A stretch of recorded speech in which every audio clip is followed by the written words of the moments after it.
this one, traded for my first big win. Jonathan Fink on the line tonight, with a pack in hand and a story that bites. Old paper, new spark, name on the card, from basement deals to a full-on start. Collected and connected, collected and connected, trading the truth.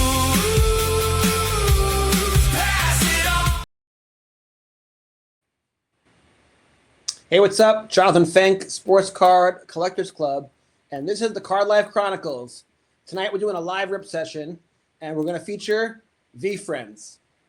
Now, I had a episode tonight with Matt Vinyls on my flagship podcast, the Sports Card Collectors Club, which is on Tuesday nights, every other Tuesday, and he ripped NBA Top Shot, which is digital collectible, so he did it online on a second screen.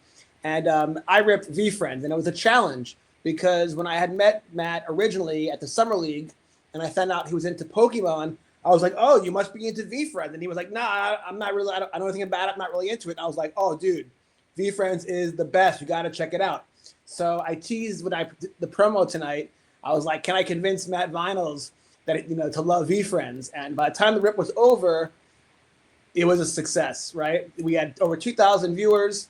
And I'm sure we converted a lot of traditional collectors into Top Shot digital collectors, and then vice versa. We turned a lot of people who were from his following, from the Top Shot community, probably turned into VeeFriend collectors, or at least VeeFriend gift givers for sure. But we did so much time talking with him for 90 minutes. We had a great time, but we didn't get to open that many packs, which is kind of the point of the show, is to mix in the packs. But sometimes the conversation just gets on a real tear, and you don't open that many.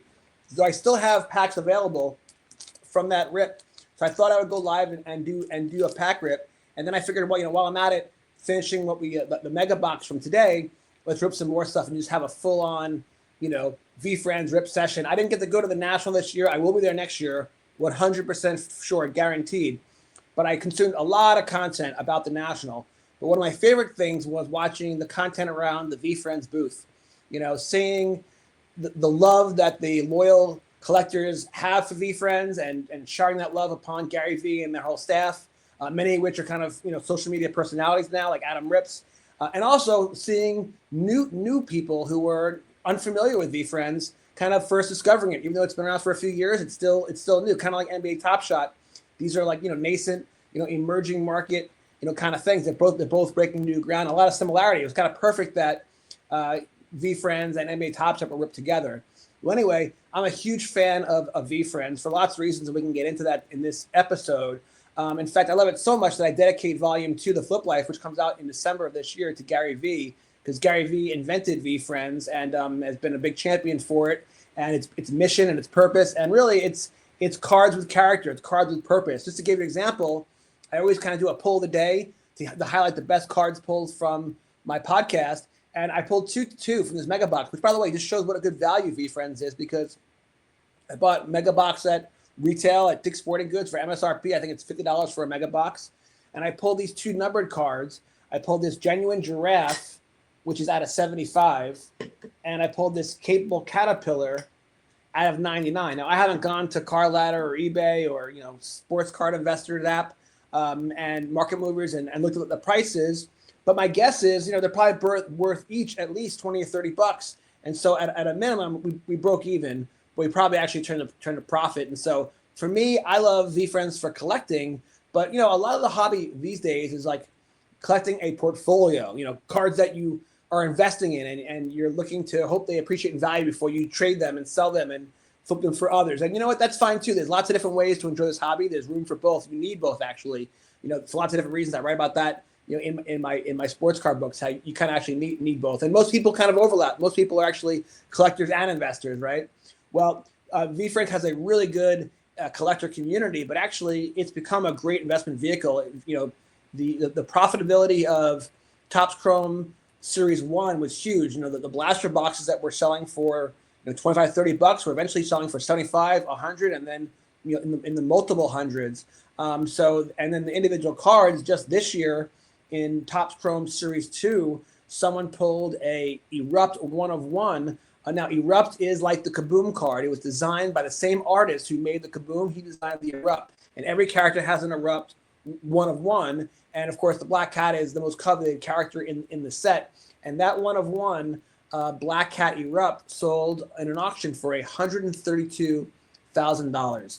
My friends, that is big money. The fact that you can open up a pack, and pull a card out that's potentially worth $100,000 when Trike Cards pulled a Cooper Flag auto with his friend in their hotel room one of the nights at the National. He was saying how it was life-changing, and some are saying that the card's worth $100,000, enough for a major down payment for a house. That is life-changing. Well, guess what? The 1 of 1 Erupt is also life-changing, and there's lots of other cards in that set, that maybe not be worth $100,000, but are definitely worth in the hundreds and even in the thousands.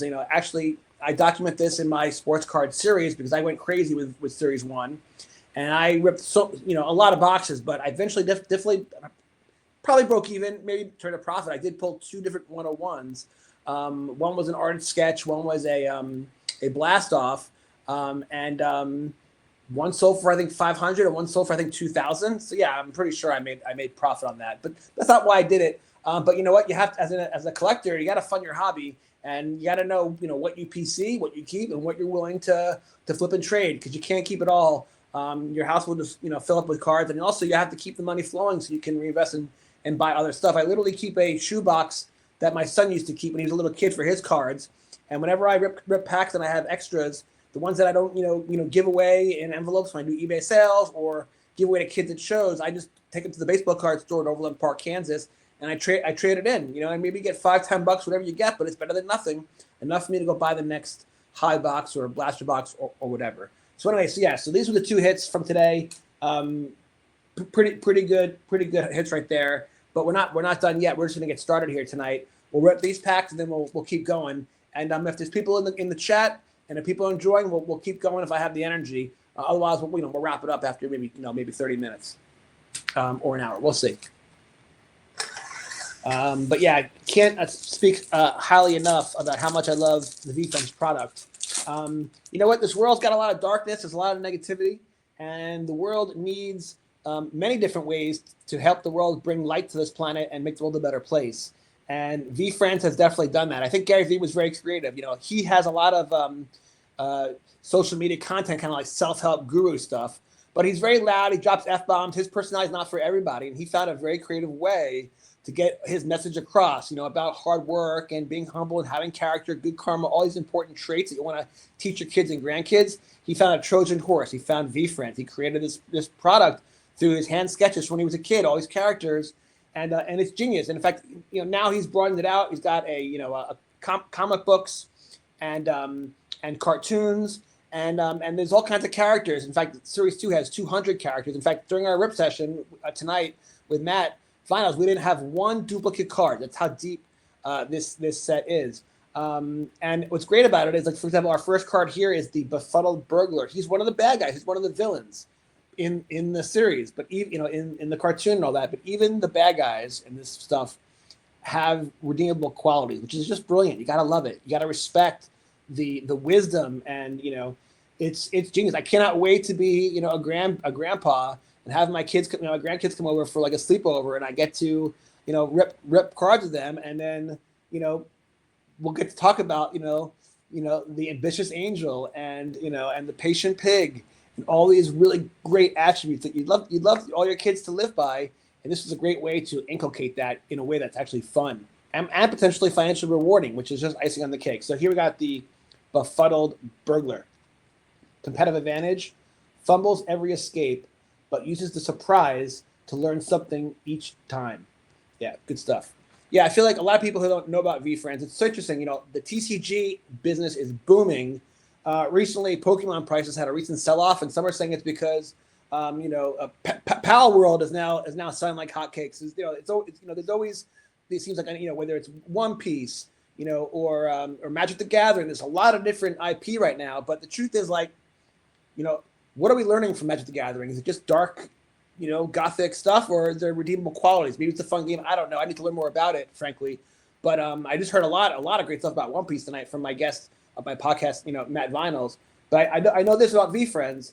Even when you just get a base card, you're getting love, you're getting knowledge, you're getting wisdom, you're getting guidance, you're being taught. And by the way, it's not just for kids. Adults need to learn this stuff too and be reminded of this stuff all the time. We're all looking to become better versions of ourselves, right? And being passionate, like the passionate parrot, definitely a key to having a fulfilling life. So let's read this competitive advantage. Uses passion to fuel hard work, and hard work is how good stuff happens. Very nice. All right, two base cards. Here comes another. Actually, we got one X factor. Here's a badass bulldog. Competitive advantage. Rough around the collar edge. That makes others feel like a badass just standing next to him. That's cool. Here's the observant oyster. Doesn't guess blindly, observes, then acts. Very nice. Then we got an X factor. So, of course, these are more unique. They should trade at a premium in the market. On eBay, I haven't noticed them trading more than the common card prices, frankly, but they should, and maybe they still will. They're certainly beautiful. And frankly, as a collector, I think collecting all the X factors of all the different VeeFriends would actually be a great project, FYI. Here's the arbitraging admirable. Let's read the advantage. Spots undervalued opportunities before the rest of the world catches on. Dude, investing in VeeFriends is an arbitrage. I mean, come on, especially right now because the print runs are still very, very short and small. If you follow guys like Sasquatch, who crunch all the numbers, the new products, like for example, in 2 days, Topps Chrome Basketball is going to come out, and we just had Topps Chrome Baseball, and last year was basketball and football. The print runs were huge, so it's really hard to hit if you're really chasing the number cards and the autos and all that stuff. Well, the smaller the print run, the better your odds. And so if you're in this for the chase, and that's cool. No disrespect. I love ripping wax. It's one of the fun parts of this hobby. But you have a much better chance of doing it when there's less cards, less packs, less boxes. So VeeFriends in Series 2 is definitely printed more than Series 1, but it's still great value as far as risk reward if you're into cards for investing purposes. Anyway, next one, well-connected werewolf. Thrives by building deep connections and uniting the right people together. Yeah, the hobby has definitely done that for me. I spent 10 years writing books. I spent no time really trying to market or sell my books, and definitely had moderate to mild social media presence. But since I've started doing the podcast and stuff like that, several podcasts I guess, and being guests on other people's, I've really gotten immersed in the community. And that's the best part about this hobby is the people and being part of the community. I really enjoyed it, especially with the whole crew at NBA Top Shot. Those guys are terrific. I really will be part of that community for a long time, and can't wait to go back to Summer League next year and be part of that Top Shot community again. It's wild that you can have this digital community that's so vibrant, but then you get to physically be together a couple times a year through these events, and it's a lot of fun. It was first time for me meeting people, but for a lot of us, it was the first time meeting everybody, and it's just like, no time had passed. You knew these people forever, and it's really a wild experience to actually meet people that you feel like you've known for a long time. It's really rewarding, and it just, next year you see them, it builds. But you know what? A lot of people that I met at the Summer League have become guests on my shows. Levi, who's a principal from Oklahoma City. I met, he was there, and we hung out and spent some time together, and then turns out he was the first guest on my Rip Sessions show last week, and it was awesome, and we had a great time. So thank you to Levi. That's a new show. That's every other week with alternating with this show. And the idea of that one, we'll see if it really can take off. But the idea is that community is so important. It's the Sports Card Collectors Club for a reason. And the goal is that it's sort of like a local card shop and sitting around a table with your friends ripping packs. And but it's virtual. We're going to do it on online through this software, right? So hopefully next week. Last week was the National, so a lot of our friends from the community were traveling or at the show, the National. So next week, if we can get 4 or 5 people on the show at once, it could be a lot of fun. Great last night when it was just me and Levi last week, but that's more the format of my regular podcast. The goal is to have a group of people. So we'll see what happens next week. Anyway, Hot Shot Hornet. Never hesitates to take the shot. Very nice. All right, next pack. Let's keep ripping. So we got a few people joining me so far. We got 4 people in the chat. Thank you so much. I appreciate each and every one of you. My favorite number happens to be 4. It's my lucky number. You'll notice I reference 4 all the time in my books. I even put it subtly. Like if you notice the Spirits of the Gridiron, Road to the Show Dynasty that I'm doing based on the book on College Football 27, like the uniform that I'm using in my thumbnail, he's wearing number 4. Anyway, authentic anaconda. Always stays authentic in a world of snakes. Yikes. Ain't that the truth? Monday mole. Loves what he does, so appreciates every day. Kind warrior. Knows that nice guys actually finish first. Love that. Knowing gnome. Understands that real knowing comes from paying attention to people, to patterns, and to yourself. We got an X-Factor, Heart Trooper. Leads with heart, even in the toughest moments. Yeah, he's a cool character. I guess he's like an astronaut, yeah? This is a weird one, right? You're gonna fly, die. Fly. You're gonna die, fly. Flies through life knowing that tomorrow isn't promised. Yikes, that is so true, man. Let's not even get started. Adaptable alien. Treats every new challenge like a new planet, adjusting as he explores. So pretty much I've had all bus packs so far, right? But that's what's great about VeeFriends. You still love the rip because you learn something new, you get reminded of something that's important, a character trait that you probably want to have and maybe you don't. And you're like, yeah, I probably should be more adaptable. I probably could maybe be more kind or authentic.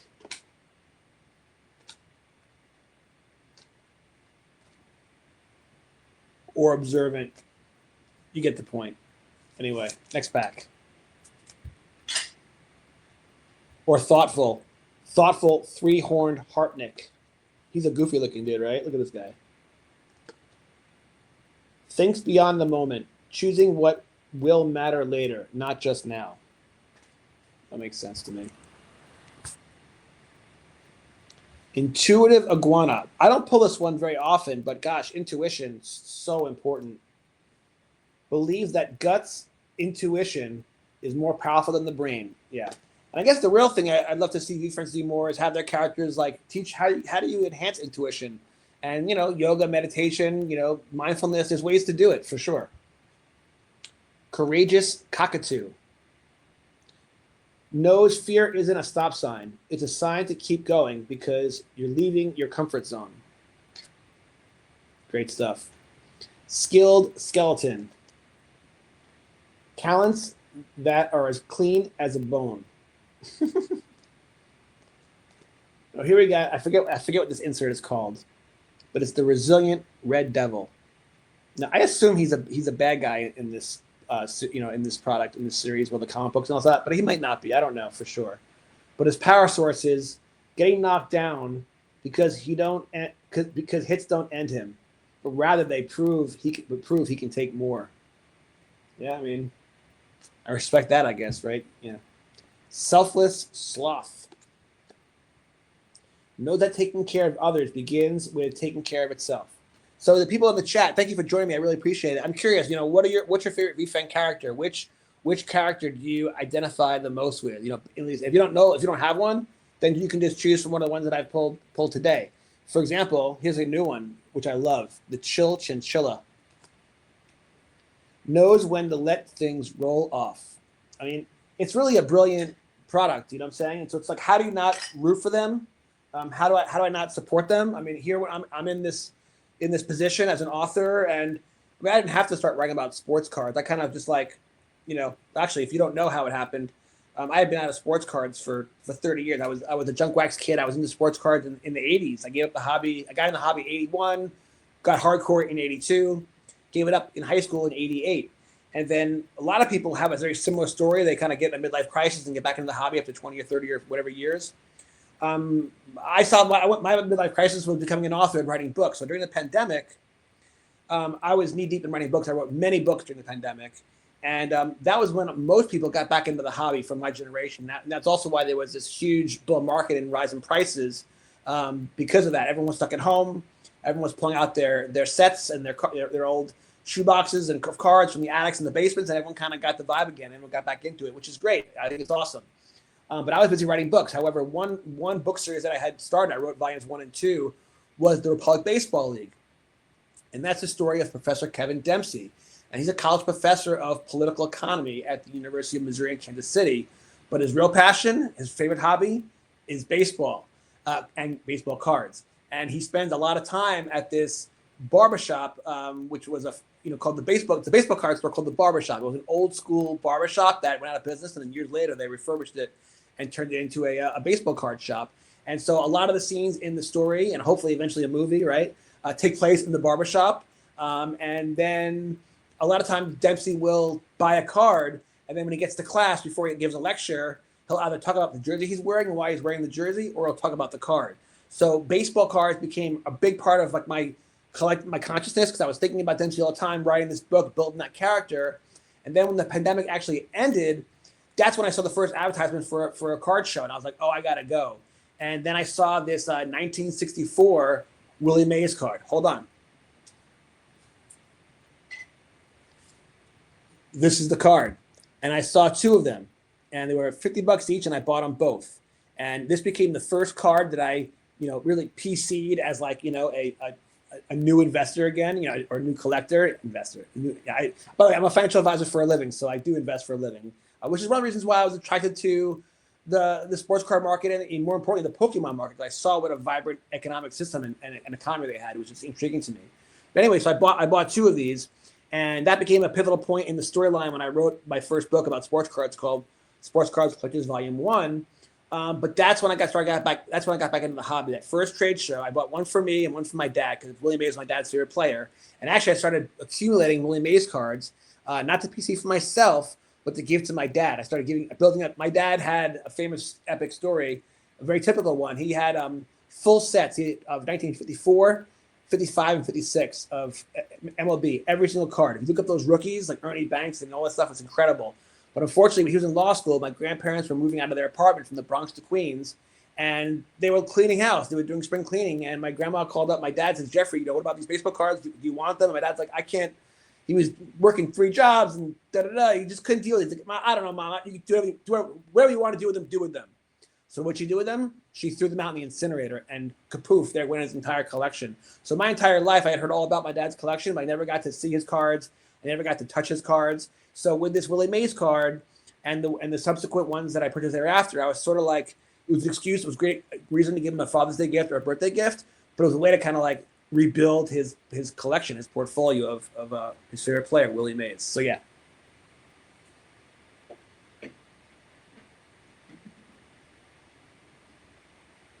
But the point is, ever since then, I became like, I fell back in love with the hobby, and I became so passionate about it. And so much so that even though I had really enjoyed writing books about, the God is Real series, football gods and hockey gods and the golf gods, and right now I just finished the Pokemon gods, and I'm working on basketball gods right now. I really enjoyed kind of doing different stuff. I wrote 2 fictional novel series. I wrote the Republic Baseball League. I also wrote Spirits of the Gridiron. And the RBL is now done. The trilogy is complete. Volume 3 came out in July. And Spirits of the Gridiron, I wrote Volume 1 as a one-off, the story about Beck Jordan and the College Football League. It was just a one-off. But then when Volume 2 came to me, I was like, I then saw Volumes 2 through 10. But I'm not releasing Volume 2 until I write the whole thing, 2 through 10. So I have a complete story where like everything interconnects really, really nicely. And then I'll release them. I might even release them very quickly, maybe one every month. Who knows? But I will not be releasing Volume 2 on that book series for a while, because I really moved on to the sports card stuff. And I've already written Volumes 1 and 2, and Volume 3 I'm starting to write now. And I already have an idea for Volume 4. And if you include Pokemon Gods, that's 5 sports card books. So I've really been in this sports card mode for some time, and I will continue to be, because I still have a long way to go to write the Card Life Volume 3. And I'm having so much fun doing it. So it's like I kind of want to, actually that's how I got into this whole Junk Wax project, which could be Volume 4. So just having so much fun with the hobby. And as an author, it was a way for me to, after starting with nonfiction and then going to fiction with 2 different series, it was a fun way to get back into nonfiction, and in a totally different way. But in a way, if you think about it, the way I write, it is sort of a storyline continuation of that Baseball Gods Are Real series, which, except for Volume 3, is kind of like my true life story adventures with me and my son Nate, and then me and my apprentice at the time, John Perrin. So whatever. But yeah. So the sports car journey has been so much fun, and that's why I'm really so looking forward to going to the national. In fact, that might be eventually a chapter in the book. What a perfect way to end Volume 3 was going to the national, because as you guys know, there's no better place for a sports car collector than the national. And next year particularly is the last year in Chicago. And as I understand it, that venue is really perfect. It's close to the airport. There are hotels that are connected to it. So next year I'm in. All right, back to the cards.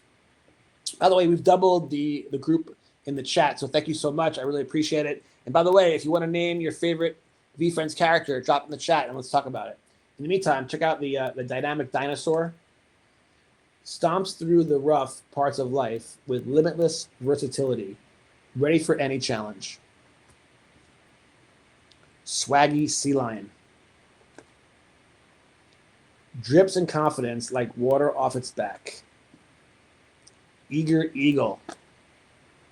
Soars through bright and dark days with excitement, staying driven to grow.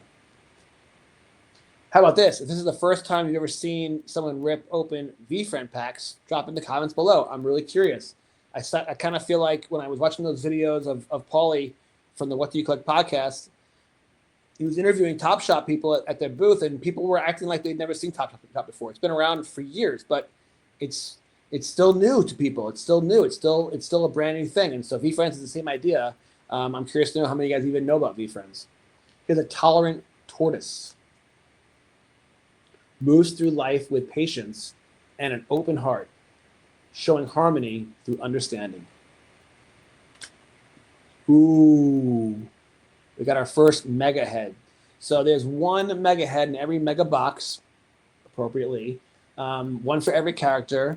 So just like with the X-Fractor, that I think is a great collection to build, I think it'd be really cool to build all the mega heads. I actually keep a mega head of the Black Cat in my cards right behind, where you can't see it from here because it's behind the camera. But yeah, mega heads are a great design, and I have not seen the mega heads trading at a premium yet on the eBay market, but they definitely should. They're definitely very, very rare, and they're freaking awesome. What a cool design! So I love the mega head. In fact, I think it'd be cool to be part of the VeeFriends management team who's picking those artists, right? Because your cards are only as good as the designs, right? And that's so important. In fact, Topps has had a hard time replicating the great designs that Panini had done with like their super short prints, like the Kaboom, Downtown. Those designs were so epic that they really become elite collectibles. I think over time Topps will find those designs, but I think fans are still eager for them to build out designs that are really like, wow, like that's amazing. And, I actually have one Kaboom card of Brody Breck, who was a pitcher in the minor leagues. He pitched for University of Iowa. I featured him in that card in my first sports card book. And from here, it glows at me. It glistens. It's such a beautiful card. It like literally radiates light. So it's just awesome to have. I would love a whole room of Kabooms, honestly. Here's a respectful raccoon. Treats others for who they are, not for what they can offer. Big game bandicoot. A master of taking calculated risks with unflinching confidence. Cool. All right, so this is the same mega box that we ripped during my podcast tonight. And as you know, we pulled two number cards that definitely were worth at least $50, maybe more. The rest of these packs have been bust so far, so that happens, right? But this is the last pack. And if you read my books and if you know my whole thing, it's all about good luck, good vibes, superstition, rituals, traditions. And so here we got one called Last Pack Magic. Here we go.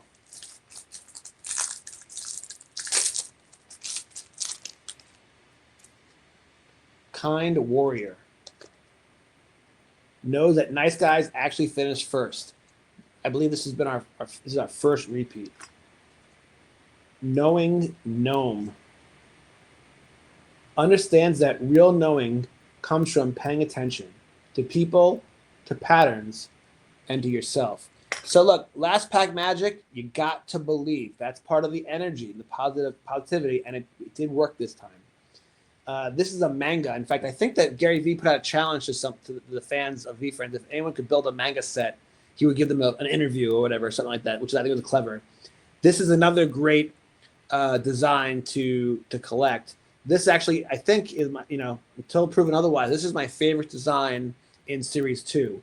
I love this manga card. It refracts, it glistens in the light, it's beautiful, and it still has the knowledge, self-aware hair. By knowing their weaknesses, they stop wasting energy and double down on what they're built for. I mean, in my opinion, I forget what these are going for. They might only be going for like $5-10, but this could be a $25, $50, $100 card, in my opinion. They're really beautiful designs. So yeah, shout out to whoever the artist was who designed this kind of card.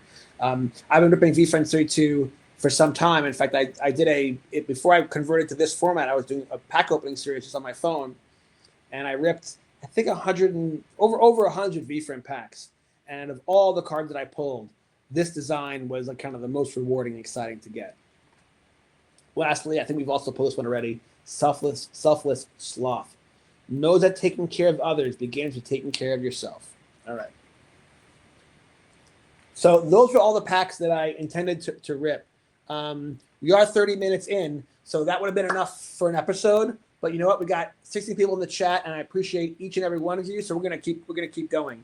I find that the biggest upside, I feel like the mega boxes have the most predictable outcomes, right? You usually can break even, make some money in the mega boxes, but they always have the mega head. They always have a certain number of inserts, and they'll have a certain number of numbered cards. But with the blaster box, that's all true. You can't get the mega heads, but this is where you can get the 101 blast off, which are exclusive to blasters. And when I ripped packs, the megas didn't exist in Series 1. And when I ripped a ton of Series 1, like an insane amount, I documented all my book series. It proved true that there was no need to overpay for the expensive hobby boxes. Gary Vee did a great job, intentionally, as I understand it, to make sure that the blaster boxes were loaded. He wanted to make sure that the everyday collector could have that experience that you get when you're watching an online break on Fanatics Live or whatnot, where you can hit a mega card.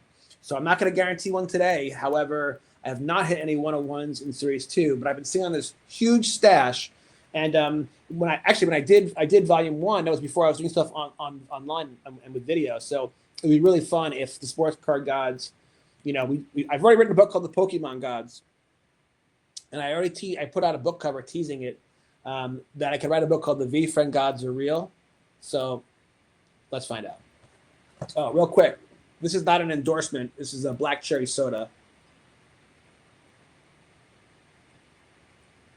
Although I do love black cherry soda, so I try to avoid the caffeine. That's a whole other story. As a writer, I love caffeine. I've written many, many books abusing caffeine and staying up all night, many, many nights in a row. But the side effects of caffeine weigh on me, my stomach and the psoriasis and gaining weight. So I get rid of it. Not that sugar does any, it's a little better, but I still enjoy the energy boost of the black cherry. It tastes so good. So yeah, if RBC, you want to give me a call for an endorsement deal, hit me up. In the meantime, let's get back to business. We got VeeFriends.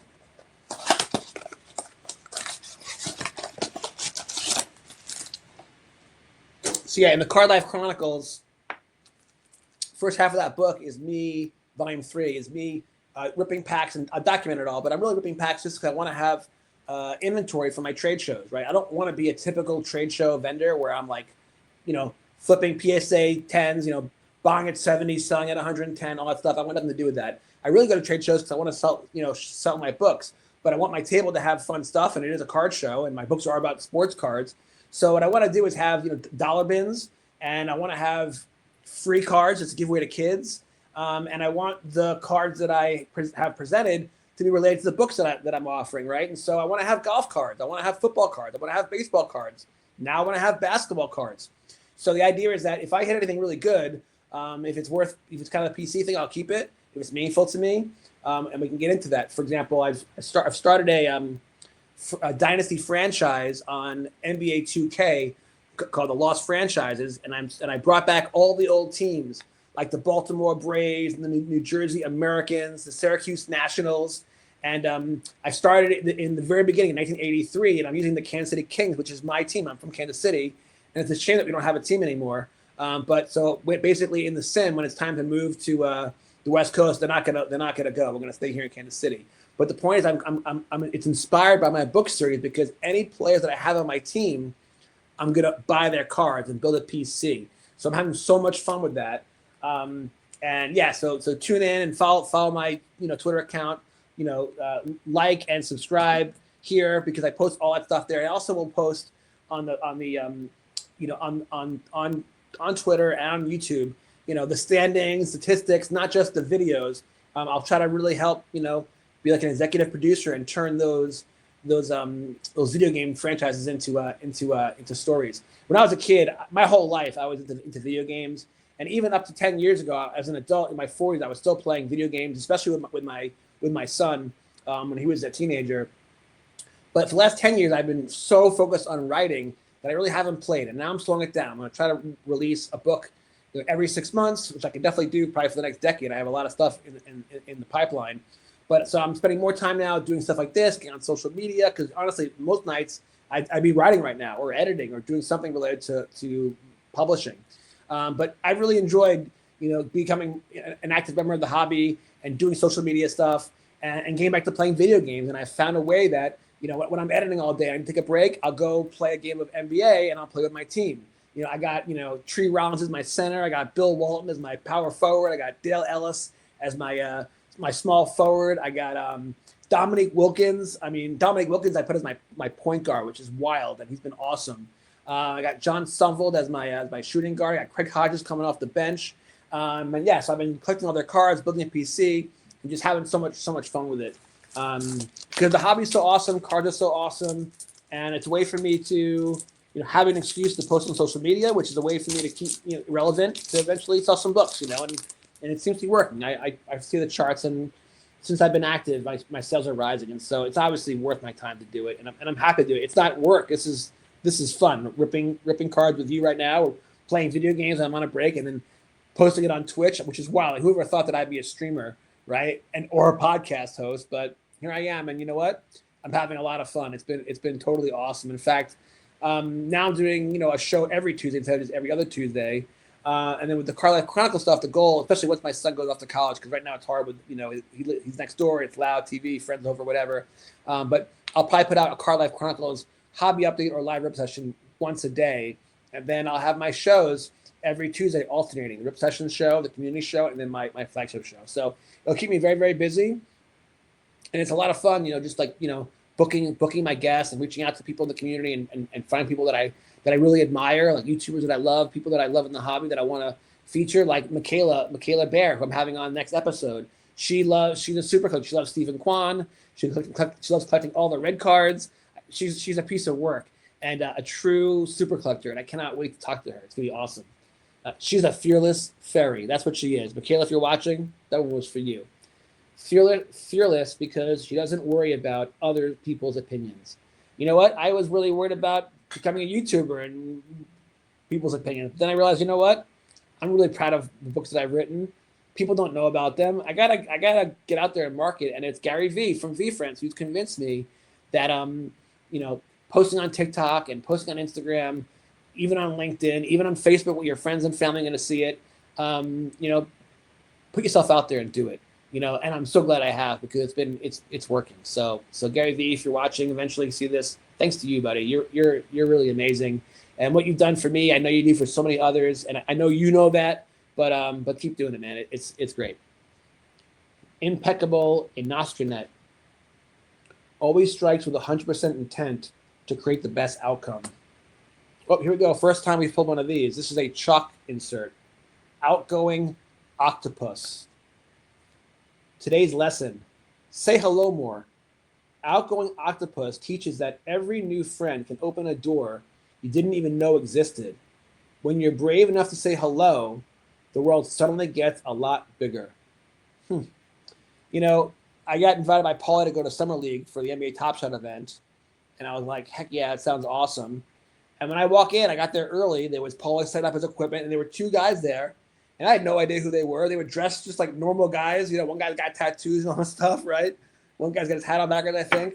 And we started chit-chatting. And it turned out they were two of Dapper Labs, top executives. And one was Matt Vinyls, who eventually I'm on the panel with live on YouTube.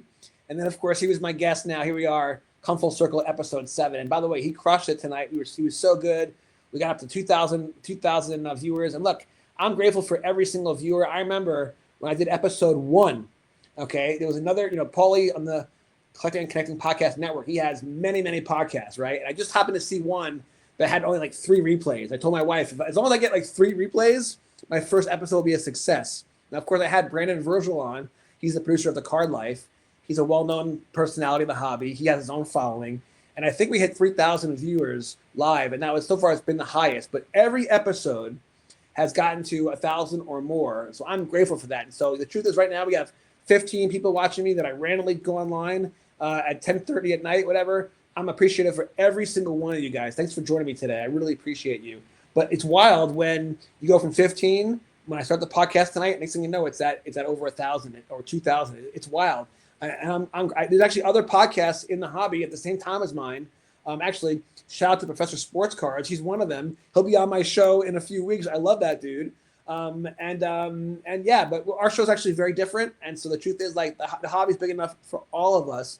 This hobby needs more content creators. I think content creation is what takes this hobby to the next level. When Michael Rubin, everyone talks about how do you 10x the hobby, I think there's a lot of ways you do that. I think you'll go international.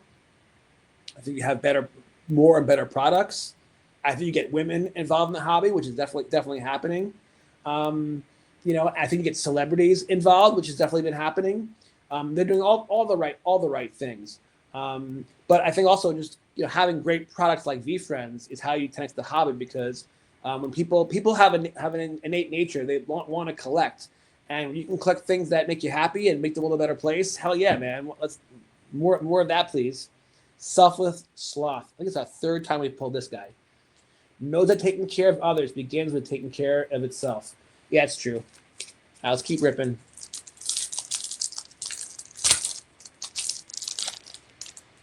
This is the first one for us. Creative Crab. Now, if you've noticed, I have these little things available. I got my glass cases ready for the big hits. We just haven't had any big hits, let's be honest. If I do get any big hits, we'll have a whole display here.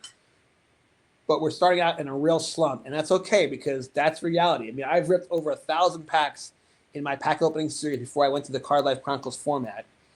And I think, just off the back of the hand assessment, I'd say that 85% of the packs you open are busts, like worthless crap. But those 15% though can be really rewarding. So I think it's important to do this for the love of the hobby, not as an investment. If you want to do this for an investment, that's fine. I saw a video that Gary Vee owns 50 Jackie Robinson rookie cards. Like, that's awesome, by the way. He'll probably make a killing on that.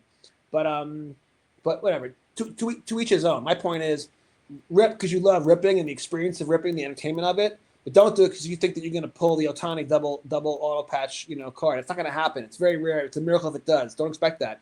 You're better off meticulously buying cards that you believe in, that you love, that if the price went down, you'd still want to hold. But then, surprisingly, if those cards appreciate in value, well, then you can flip them and take profits, and move that money to something else. Maybe even buy that card back at a lower price down the road, because we know markets go through cycles. In fact, right now, I don't mean to be negative. Just a warning. Again, it's not financial advice, although I am a registered financial advisor, so I'm actually legally allowed to give financial advice. And I love the sports card and Pokemon market because it is so similar to the other markets of the world. But look, the NASDAQ AI bubble could be rolling over. Interest rates are rising, which is bad for lots of different investment classes.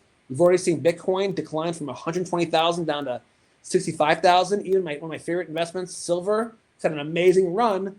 But what goes up, straight up, must come down. Silver was at 30 for years. Finally broke out at 50, went to 120. Now it's back down to $60. It probably will go down to 50 because what was once resistance becomes support. So it's still a huge win for anyone that bought that coin at $30. You're still up huge at 50, but market's correct. So right now, when I see the prices of the Michael Jordan PSA 10 86 flare card, it's like a hockey stick. It's gone up like 50x times, right? It's just not sustainable. So be very, very careful. All these people at the National, not only overpaying probably for cards, but they're buying a lot of these cards at their all-time highest prices. And if you're buying them because you think you're going to flip them to the next idiot for more money, that game of musical chairs can only go on for so long. You're seeing it right now in Pokemon, and that could be lots of different reasons why this is happening in Pokemon, the 30th anniversary, the macroeconomic markets, whatever. Reprints are coming, but Destined Rivals, Prismatic Evolution, all the new sets like Pitch Black and they're all down bad. They're all down a lot. So be very, very careful. I think that will continue actually because the reprints are coming, because people are selling to load up to have cash, get ready for the 30th anniversary, which is September 16th, which, by the way, my book, Pokemon Gods Are Real, is going to come out that day, September 16th. I did it on purpose. I put the release to line up with the Pokemon anniversary. I thought it would be perfect energy. And I worked really hard to get that book out. It took me a year to research that book, Pokemon Gods Are Real. I wrote it in 6 months, and I spent another 6 months basically editing it and improving it, and enhancing it. And along that time, I became a real fan of the hobby. I had built a huge ETB portfolio, which actually liquidated, coincidentally or not, about 6 weeks ago. I got lucky. I think I sold the top, but it was more because, I saw the parabolic rise of all these products. It was more that I wanted to sell it because I wanted the cash. For my Card Life book series, I've bought a lot of other stuff. I needed the money to do that.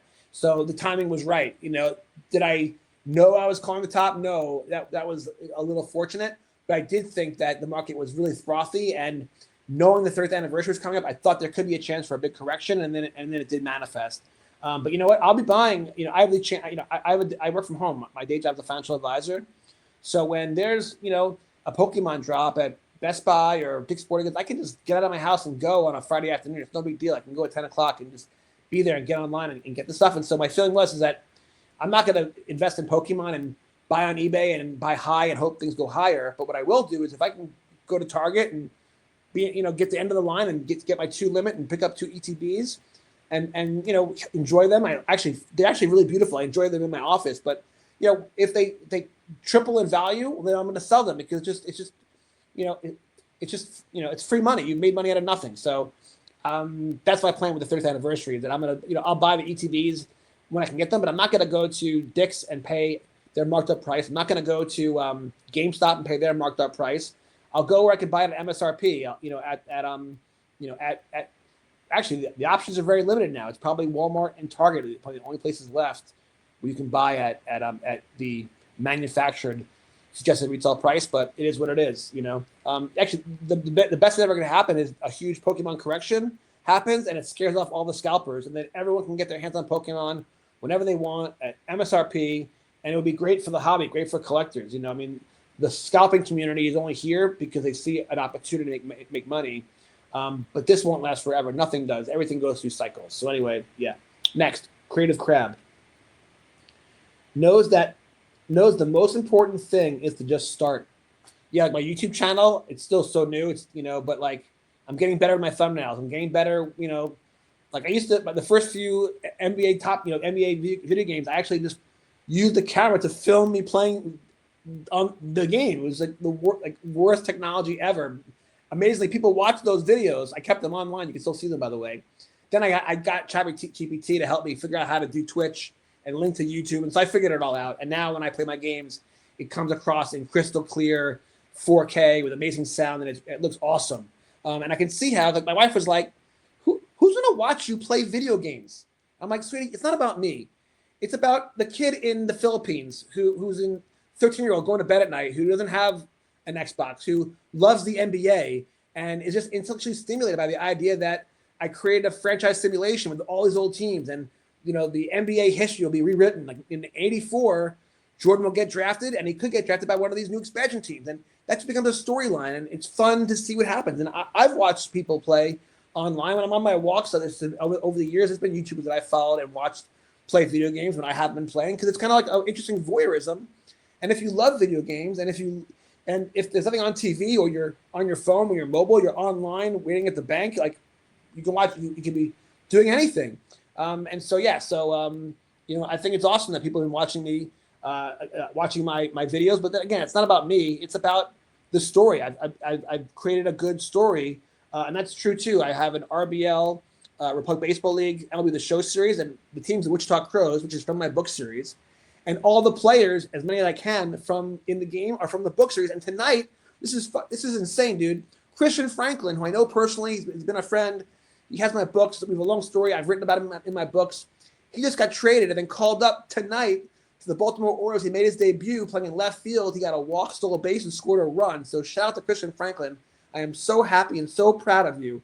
But he's in the video game, and he's on my team, and he's in my starting lineup. So it's fun to be able to play video games with people that you know from, and you've watched their whole career growing up. He played for the same club as my son, the whole thing. And he's in my book series, and now he's in my video game. And I've been collecting his cards, so the whole thing is just surreal. It's awesome. So I'm having fun with it. Oh, we finally got someone in the chat. Yeah, Paulie, ripping Rampage. You know what? I got started tonight, and because I had packs left over from the rip from today with Matt Vinyls, I was like, let me just rip these extra packs. And then I was like, if there's people in the chat, we'll keep going. And as you know, I love VeeFriends, and I would love to be like a spokesperson for VeeFriends. And I just think it's such a brilliant product. And I've had all these boxes here, and I had to rip them sooner or later. So yeah, we'll have to do it. Yeah, Matt Vinyls was so good tonight on the show, and he's become a true friend of mine. We have so much in common, and it just shows the hobby is special because when you watch people at the National, and people get interviewed. Paulie did a great job, by the way, interviewing people at the National. I know he must have had a great time with Banana Mac. But a lot of people talk about, what was your favorite memory of this year's National? What did you like the most? And if you notice, people don't talk about the whatnot booth. They don't talk about the free pack they got. They talk about the people that they met. They talk about the community.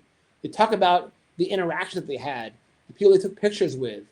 And I found that to be true across the board with the National and all the people that have went. And that's really unique because the truth is, one time a year, not twice a year with Fanatics Fest, I guess, all these different people who love the same thing can be together. And that's why I've always, that's why I wrote the Pokemon Gods Are Real. And I could have written the Sports Card Gods Are Real because it's apropos, but it is a religion of sorts. It's a metaphor. It's not a literal religion, but it has all the qualities. And by the way, I'm writing the Basketball Gods Are Real right now, guys, and it's going to be slightly different than all my other God is Real books. I realized I kind of had this epiphany talking to my wife the other day, and this is definitely still true up until the release of my Pokemon book. The subtitle is The Religion of Pokemon or The Religion of Football, and I'm kind of just trying to convince people in the book, if you will, or making the case that, tongue-in-cheek, metaphorically, football is a religion or Pokemon is a religion. And my wife was like, well, you don't really think it's a religion, do you? And I was like, well, no, but it does have saints and sinners. We do have pilgrimages. We do have traditions and rituals that, there's so sort of, and then I realized that maybe that's why maybe some of those books haven't as sold as well as I would have liked them to, because people don't want to be preached to. And a lot of people don't believe in God or might be atheists. In fact, I've given out books for free for years, for my whole career. And I remember when in the very beginning, I would give up my Baseball Gods Are Real book to people, like at a youth baseball tournament somewhere in Oklahoma or wherever I was.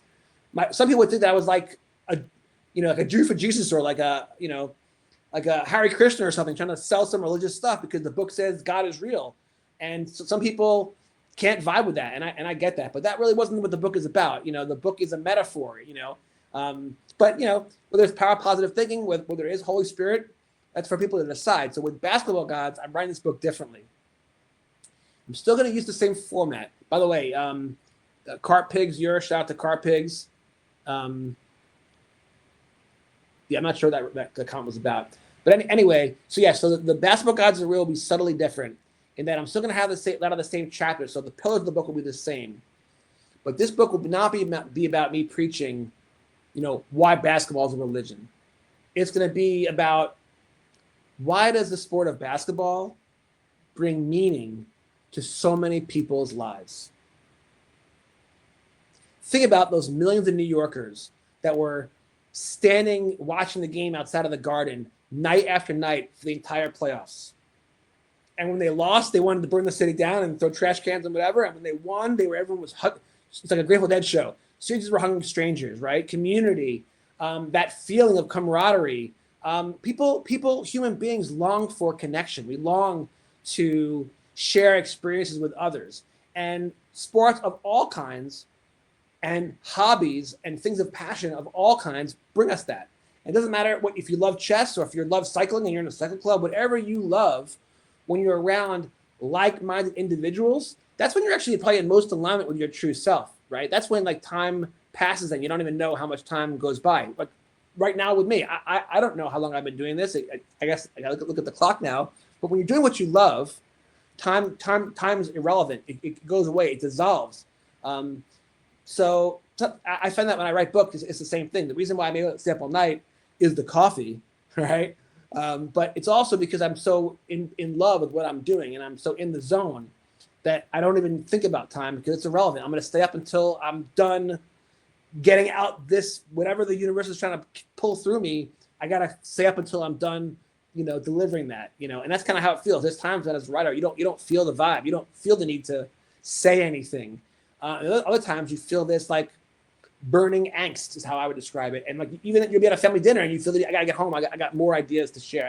I got to write down on my phone so I don't forget. It's just how the creativity flows. And in my Music God series, I've had a chance to interview lots of different musicians, like Joe Bonzel of the Oak Ridge Boys, rest in peace, by the way. And I remember with him, when I interviewed him, he talked about how creativity is like a faucet. And when the faucet is on and the water's flowing, the songs and the lyrics and the chords just come to you. But that faucet could stay open for a long period of time, and sometimes it could start to close. And then you get, writer's block or whatever. And I'm grateful it's never happened to me. But frankly, if it did today or tomorrow, I'd be cool because I've written so much already that I just have to really just edit and produce it. I've already written probably my career's body of work, although I do have more to write. So don't get me wrong, guys. But the creativity faucet is something that you can't control. It's something that maybe you can foster it through meditation, yoga, prayer, whatever. But I also kind of feel like kind of like how Rick Rubin talks about creativity. He's that famous music producer, and it's sort of like an energetic flow. And when you're feeling it, you're feeling it, and when you're not, you're not. And the worst thing you can do as an artist, as a creator, is try to create something when you're not feeling it, because then it's going to be inauthentic and it's going to suck. And my best work I have found, and again, I've written stuff that I think is better than others, but I find my best work as a writer is when I'm like a channel for this energy. And sometimes I write. I learned in high school, we all took typing classes, right? So I can type without looking. And I swear to God, I'll get into the zone writing. It could be 3 a.m, and I got my coffee and I'll just like auto write. I don't even know where it's coming from, but yet I'll look back and the next day and it's totally rubbish. It needs to be edited, but the goods are there. Like the what I wanted to say is there. And then with a quick edit, spell check, boom, it's there and it's ready for its next editing round. So creativity is a funny thing. And by the way, even if you're a fellow YouTuber, when you're creating your thumbnails, even if you're working with ChatGPT, who makes creativity easier, but you know what, you'll see a lot of YouTubers whose thumbnails are identical, and a ChatGPT YouTube, when you see it, but you can talk to your ChatGPT, and this I learned from Gary Vee, by the way, and you can talk to your ChatGPT or your whatever AI you're using and customize it and make it your own. And you can say, no, I don't like what you just did. Change the background, use different colors, use different font, and you will, the AI is self-learning, and it will eventually learn your personality, and you'll start to create better. But the point is, chat can execute for you, but the ideas still have to come from you. And so creativity still has to come from somewhere. And, again, creativity won't always flow, but, when it does flow, be grateful.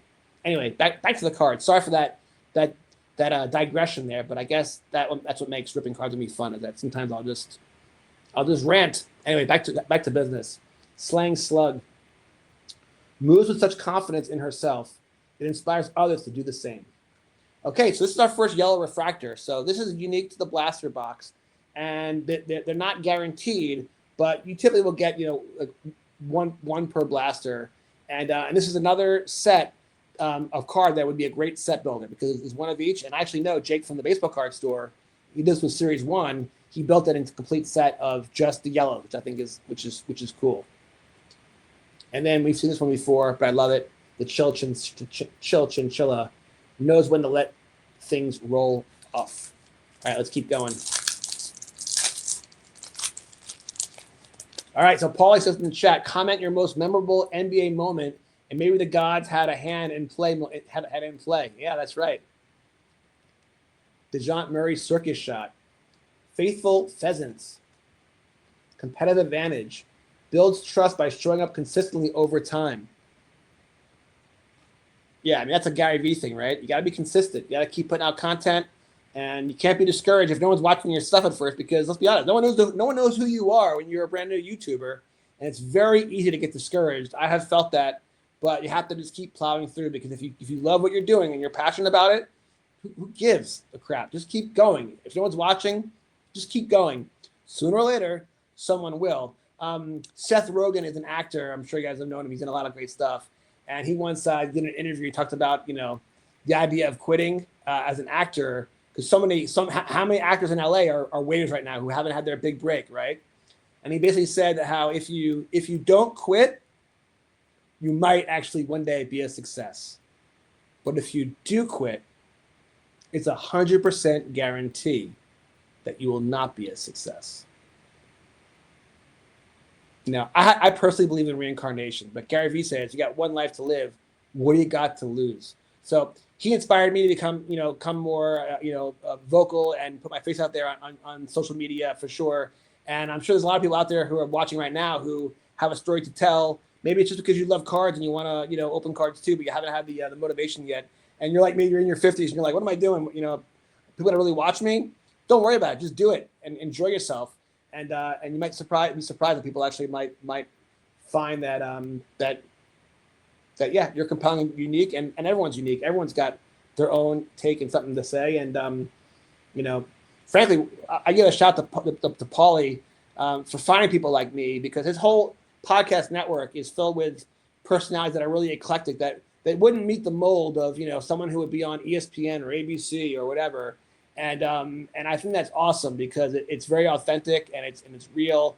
And there's lots of people out there with different, come from different backgrounds and look differently and different shapes and feels and whatever.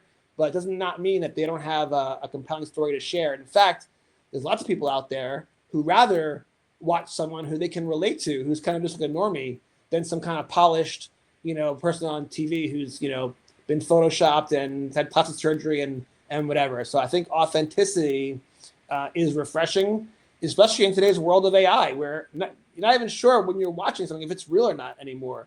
Some of them are some of them are synthetic and very obvious, but some of them are really good. And you have to show it to your kid who probably has a better intuitive sense of what's AI or not. All right, so here's a long one. The world has plenty of love. Start listening to it. I mean, that's classic Gary Vee. I don't know what this character's supposed to be. It's like the planet or something. Loved by many because she turned them away from choosing negativity and pessimism. I mean, that's just beautiful stuff. All right, another yellow. One of my super cute characters. Gracious grizzly bear. Competitive advantage. Chooses to be kind and courteous, even when their strength could overpower. And here's a fun one. And this is kind of a fun one because of the name, respectful raccoon. Like raccoons are known for always going through your garbage in your backyard. But this raccoon is respectful, which I respect. Treat others for who they are, not for what they can offer. I'll drink to that. Again, not an endorsement. Black cherry soda. All right, let's keep doing this. Oh, Kawhi Leonard shot. Favorite top shot moment from Evan 8532. Evan, have you fallen in love with any VeeFriend characters yet? Like Forever Phoenix or Tolerant Tuna? Let me know your favorite character. Tolerant Tuna stays calm and open-minded, giving it clarity when others get spicy. That's an interesting one. Forever Phoenix. Important metaphor about the phoenix rising from the ashes. Even if you have failure in your life, I've had setbacks and failure in my life. And my biggest takeaway was after you finish licking your wounds, dust your shoulders off like Jay-Z and get back up and, start again, maybe building something new. But, you never give up. You have to always pivot and reinvent yourself. You know what comes to mind? There's a YouTuber, one of my favorite YouTubers. It was a show named Hollywood Rips. And it was a guy named Hollywood, and he had his best friend as his host. And they didn't get a lot of views. They didn't have a lot of followers, but they had really good content. I loved their show. And then I guess Hollywood moved to Vegas or somewhere else, and the show was destroyed. And I'm gonna have him on my show, and I follow him now. I still follow him on YouTube. I follow him now on Instagram so I can reach out to him. But he's totally pivoted. He kept doing the show Hollywood Rips by himself for a while, and you know what? It just wasn't the same. I think he knew that too. He felt it, but you felt it when you watched it. The brotherhood, the camaraderie, the two best friends was awesome.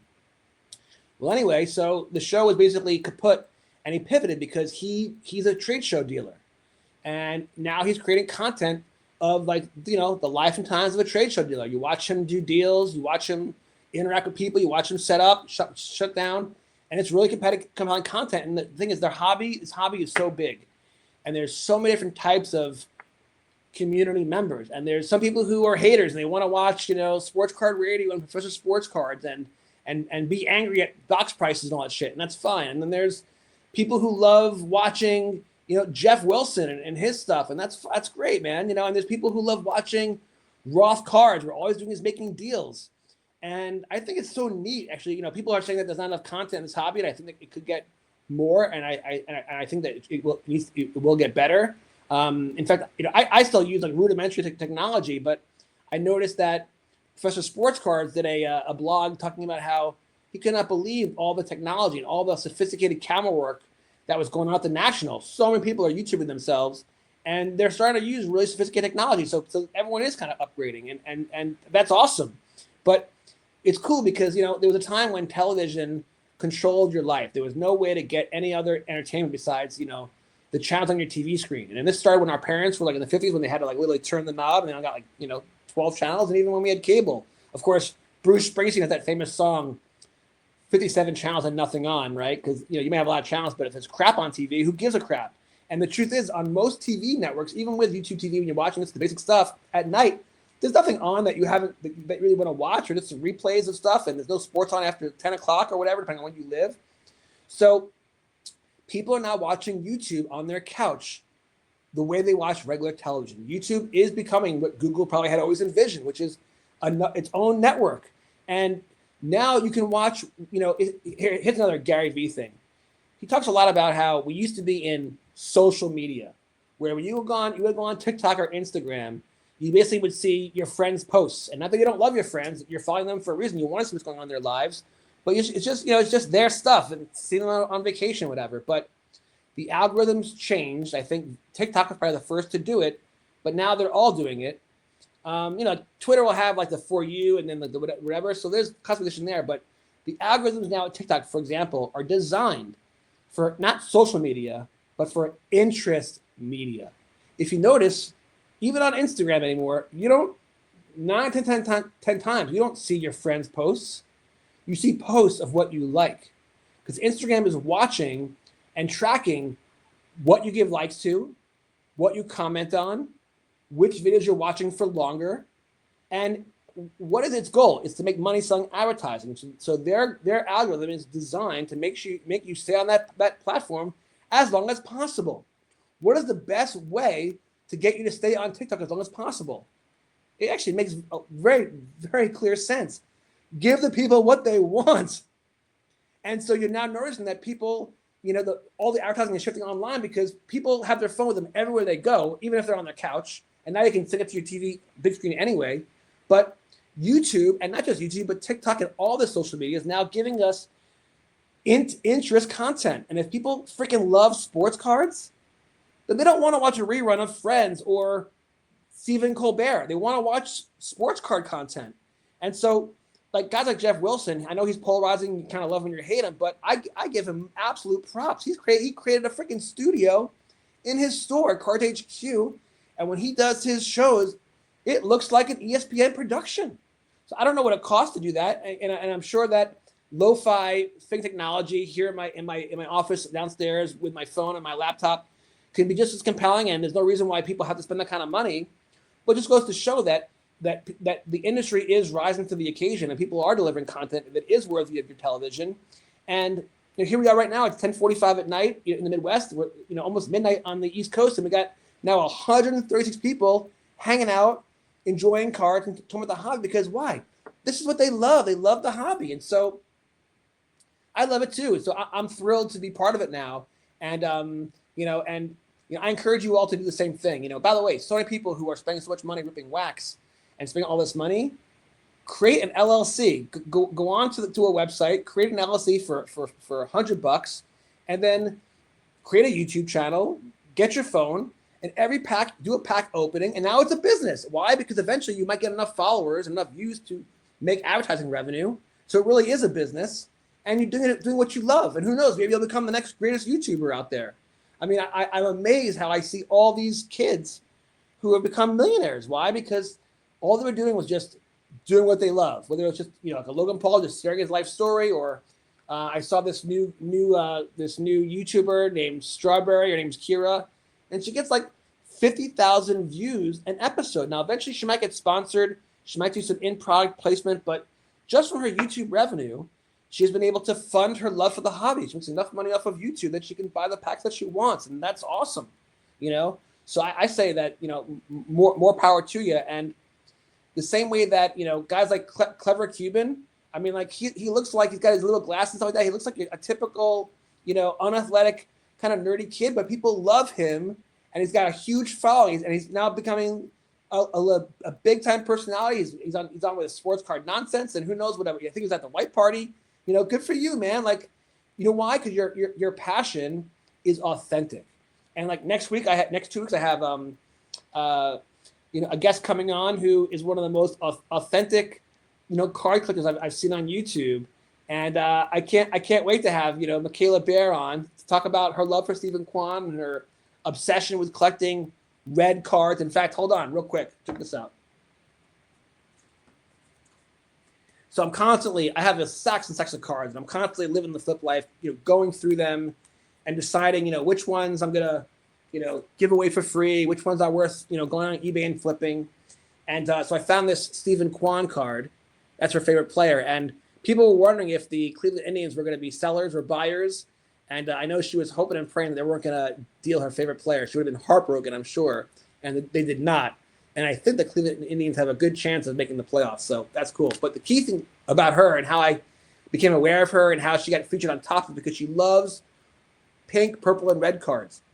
So I have all these cards to show her that I just found them in my stash. This is Joe Montana. This is Sebastian Wilcock.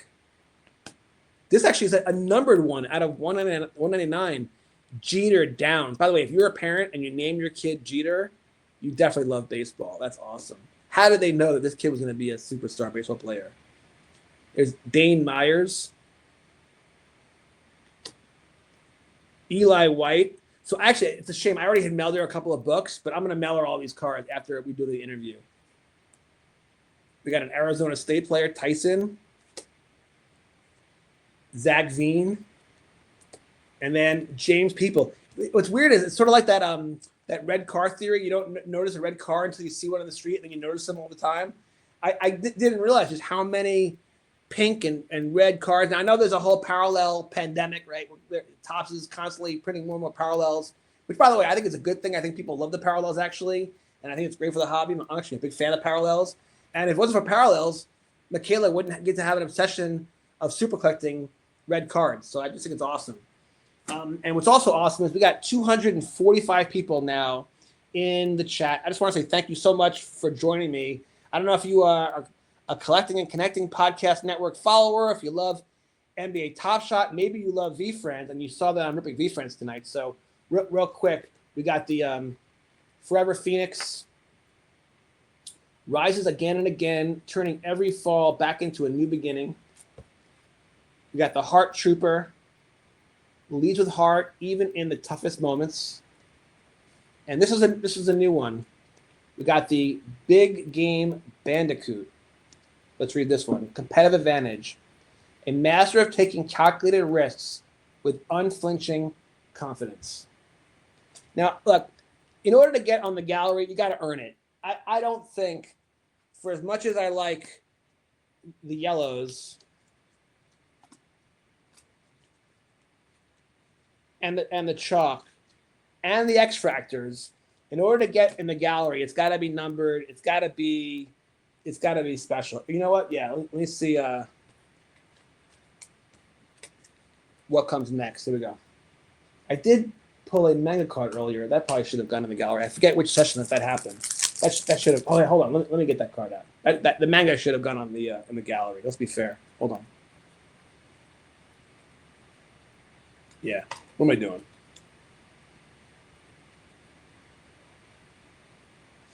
I think Gary Vee might just say that the Red Devil design, that insert might deserve the gallery. I'm going to hold off for now. He also might argue that the X Fractor might deserve it, but for now we're going to hold off because I'm expecting some big hits tonight, guys. You know, I'm not gonna. You know, we're now. By the way, the chat just keeps blowing up. We're now at almost 600 people. I remember when there was like 14 of you. So thank you for everyone who's just joined me. We are ripping VeeFriends tonight, Topps Chrome Series 2, and we got our first card we're going to add to the gallery. We got the self-aware hair. I always keep the glass magnetics nearby because I think it's good luck. You got to expect big hits that deserve to be put in glass.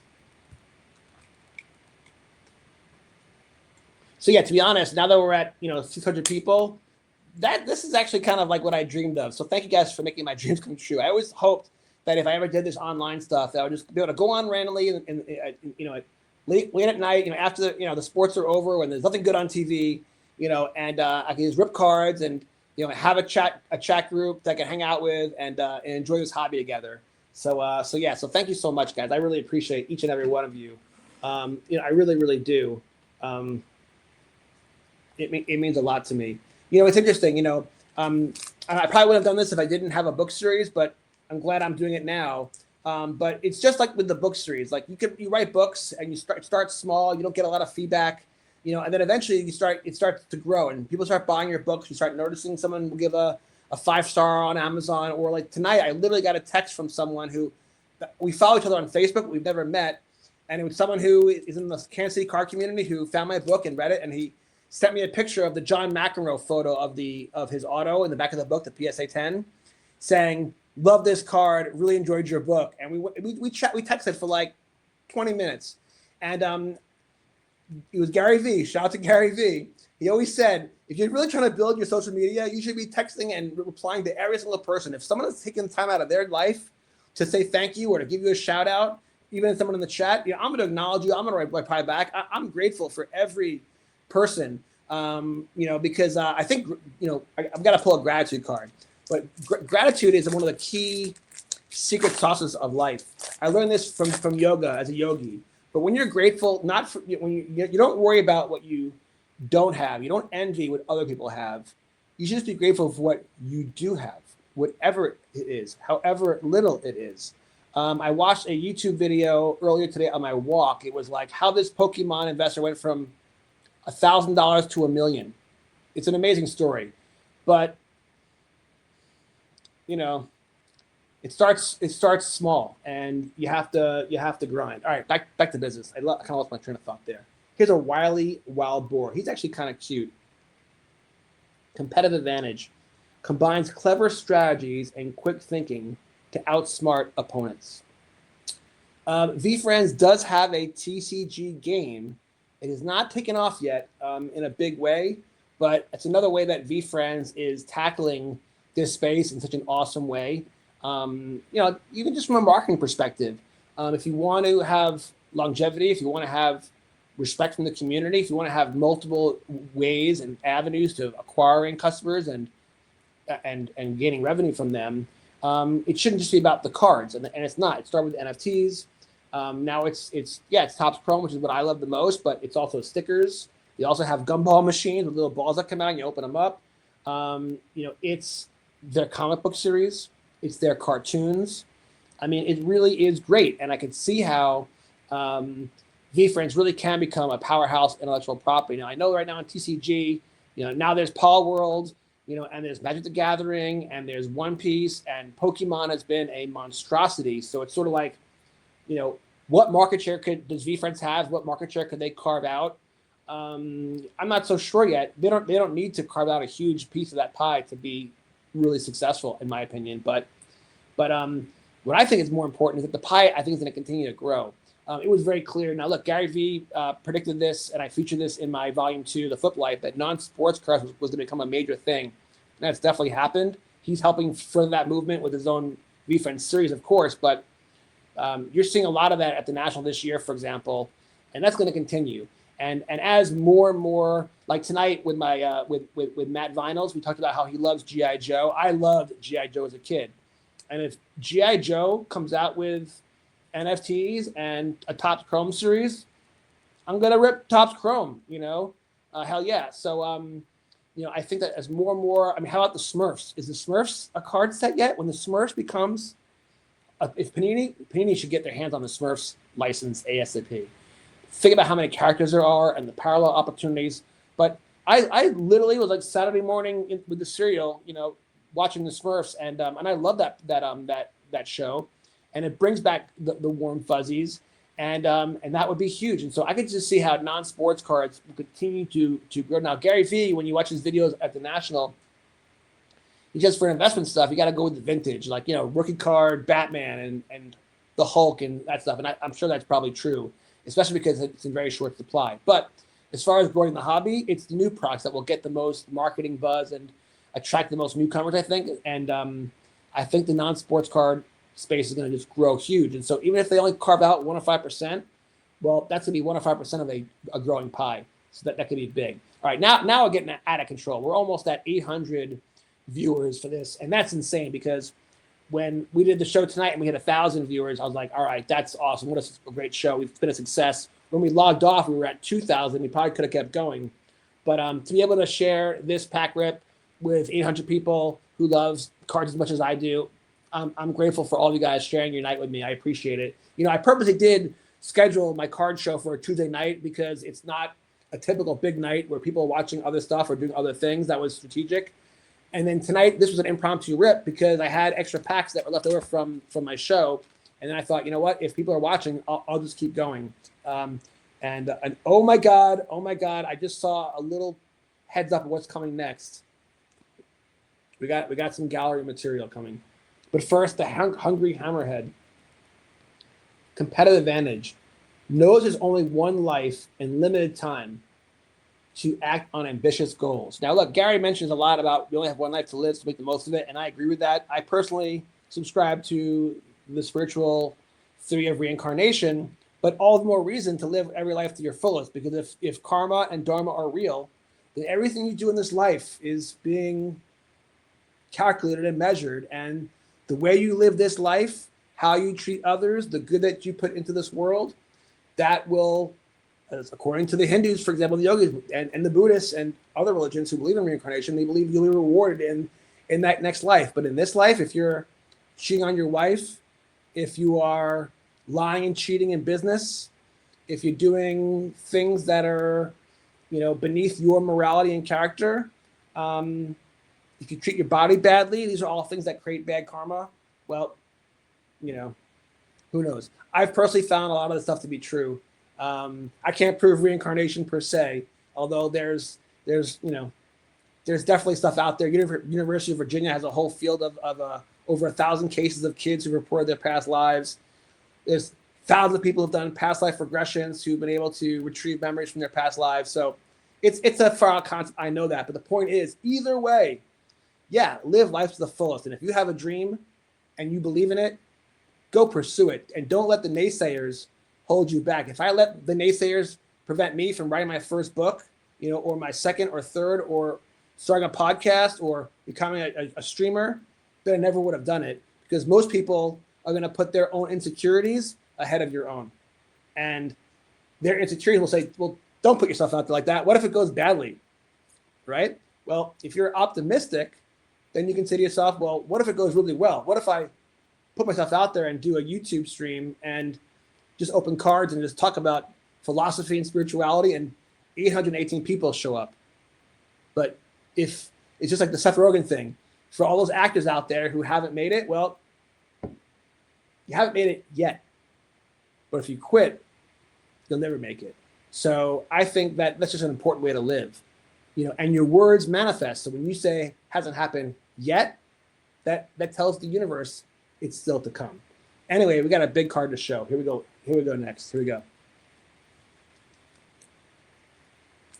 We got a original sketch selection of the rare robot.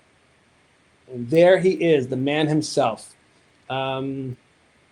Yeah, so proud of you, Gary. I mean, you've been an entrepreneur, you've been successful your whole life, but I'm sure if he's watching this, eventually sees this, I'm sure you know that VeeFriends is your, it'll probably be when you become a 5% owner of the Jets, but what you've done with VeeFriends is simply brilliant.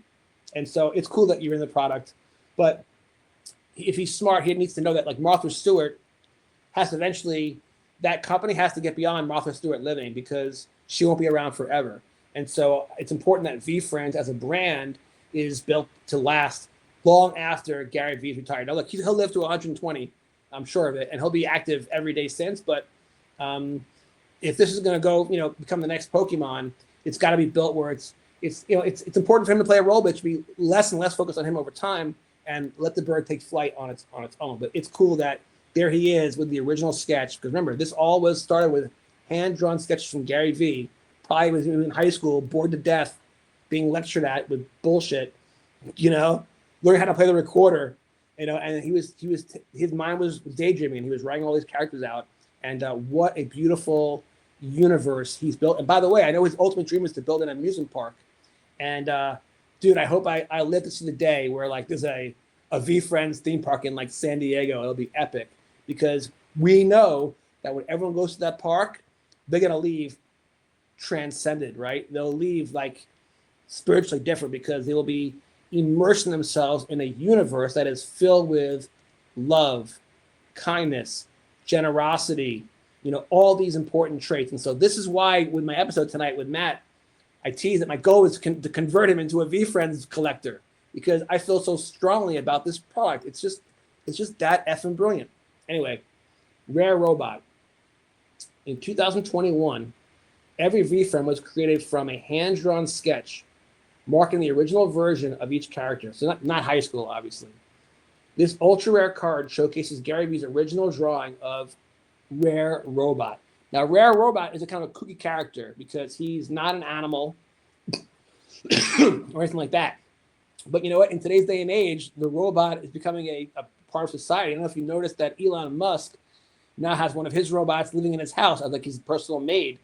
And we're going to see more and more robotics taking over a lot of the jobs that we don't want, right?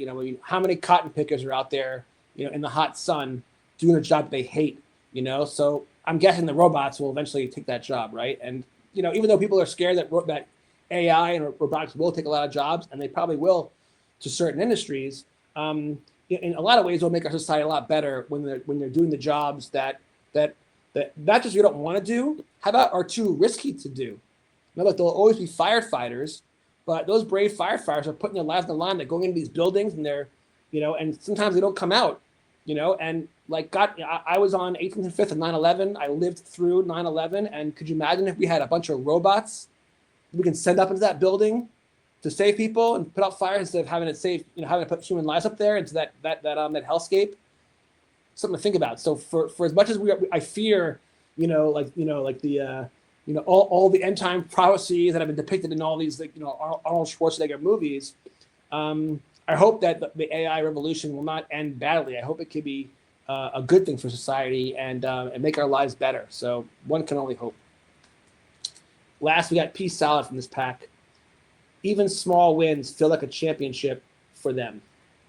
Yeah, I mean, when I started my TikTok account, I was grateful for every new subscriber, and I still am. Now I'm almost at 4,000, but it's like, so many people are so focused on the destination. And what I have found in my life that I've became a black belt. I've set goals and achieved them, and I'm always setting new goals now as an author and whatever, and as a money manager, which is my financial advisor career. But I've also learned that don't miss out on the journey. all these individual moments, all the little milestones, all these little temporal markers along the way, those should be the shirt moments in Filak Simcha, right? Like the Yiddish terms. You got to enjoy those each way, and if you do, then the journey is fulfilling. And then when you finally reach the goal, you reflect back, and the experience is actually so much more meaningful. But yeah, because again, you should be happy today, live in the moment. Kenny Chesney, I saw him play at the Sphere a few weeks ago when I was invited to the Summer League NBA Top Shot event. Just total Music Gods intervention. I've been writing a volume 4 for Music Gods, and I review shows and write about the experience. I got to go to see Kenny, and he opened the show with a song called Here and Now. And lots to be said for that, man. Yeah, it's always good to set goals and to be planning for things, but let's not forget the now moment, and smell the roses and appreciate, and be grateful for what you got, where you are, and all that good stuff. All right, back to business. Zestful Zebra earns its stripes by bringing contagious energy to every dazzle. We haven't seen this one yet. Brilliant Barb glides through the depths of life with creativity, vision, and insight. All right, we got a yellow one. Gifted Gopher believes their gifts are meant to be shared. This might be a new one for us too. Alert Ape swings through obstacles with razor-sharp instincts. Lots of references to instincts in the VeeFriends material. I think that's awesome. And I think learning how to cultivate instinct is an important thing to learn. Black Cherry, not an endorsement. Although I love it. And if IBC wants to endorse me, I would literally put a banner around this screen for Black Cherry soda. It's the best. Next pack. Something we haven't seen yet. Polished Poodle. Knows the only way to get polished is to start and keep learning. We discussed this earlier. As a YouTuber, when I was doing my Xbox Sims, I first started out shooting video on my phone of the TV. It was really pathetic. But I got better. I figured out how to become a streamer, got on Twitch, linked it to YouTube, and now my videos are awesome, So it's all about the spirit of continuous improvement for sure. But the Polished Poodle really emphasizes that. This is a new one. Balanced Beetle. It's pretty amazing how deep the number of cards and characters they have. Knows that life isn't about red or blue. It's about purple. Yeah, so this is interesting. Gary, I've heard him say he doesn't get political. Red or blue means Republican, Democrat. Purple is like being a moderate, a little bit of both. In fact, politically, for as much as our country is as polarized as probably ever, we've been polarized as ever many times throughout history. And typically, the most polarization comes from the extreme fringes, the MAGA far right or the social democrats on the left, right? Majority of Americans are actually in the middle. Most people are actually moderates. Just something to think about, right? The people who make the most noise are usually the small minority. Warm Wolverine, being warm. This is an important one. Creates an environment that makes anyone feel at home. Then macro, micro. Rare ability to see 20 years ahead while acting fast right now. So we now just passed an hour and 30 minutes, 840 of my favorite peeps joining me. Thank you so much. I'm guessing some of you guys could be on the West Coast. It's only 9 o'clock at night, no big deal. If you're on the East Coast, it could be midnight. And for all I know, someone watching right now could be like some 15-year-old kid enjoying their summer. And if that's you, in bed, getting ready for sleep, watching me on the phone, and you're dozing off and you fall asleep to me, what an absolute honor. I can't tell you how many times I've gone to sleep watching my favorite YouTubers, because when you're watching what you love, you get relaxed, it puts you in a good vibe to go to sleep and hopefully have great dreams. Because the last thing think about this, when you go to bed watching someone on YouTube, in this case opening sports cards, but it could be doing anything you love, okay, as opposed to watching the nightly news. The nightly news is, remember, the point is the last thing you're thinking about is something beautiful and happy. If you go to bed to the nightly news, your last thought could be about a shooting or something, or kidnapping, something terrible. So since your subconscious mind is influenced by your thoughts, right?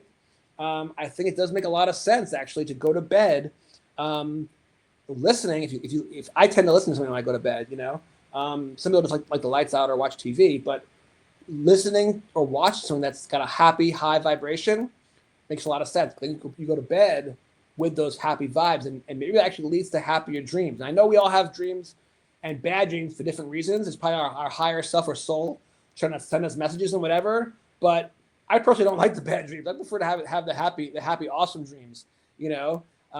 So I think that maybe going to bed, the happy stuff is awesome. And so right now, if someone's falling asleep, I say, I wish you good night, sleep dreams, and hope you have, awesome deep sleep with awesome fun adventures in your nighttime memories.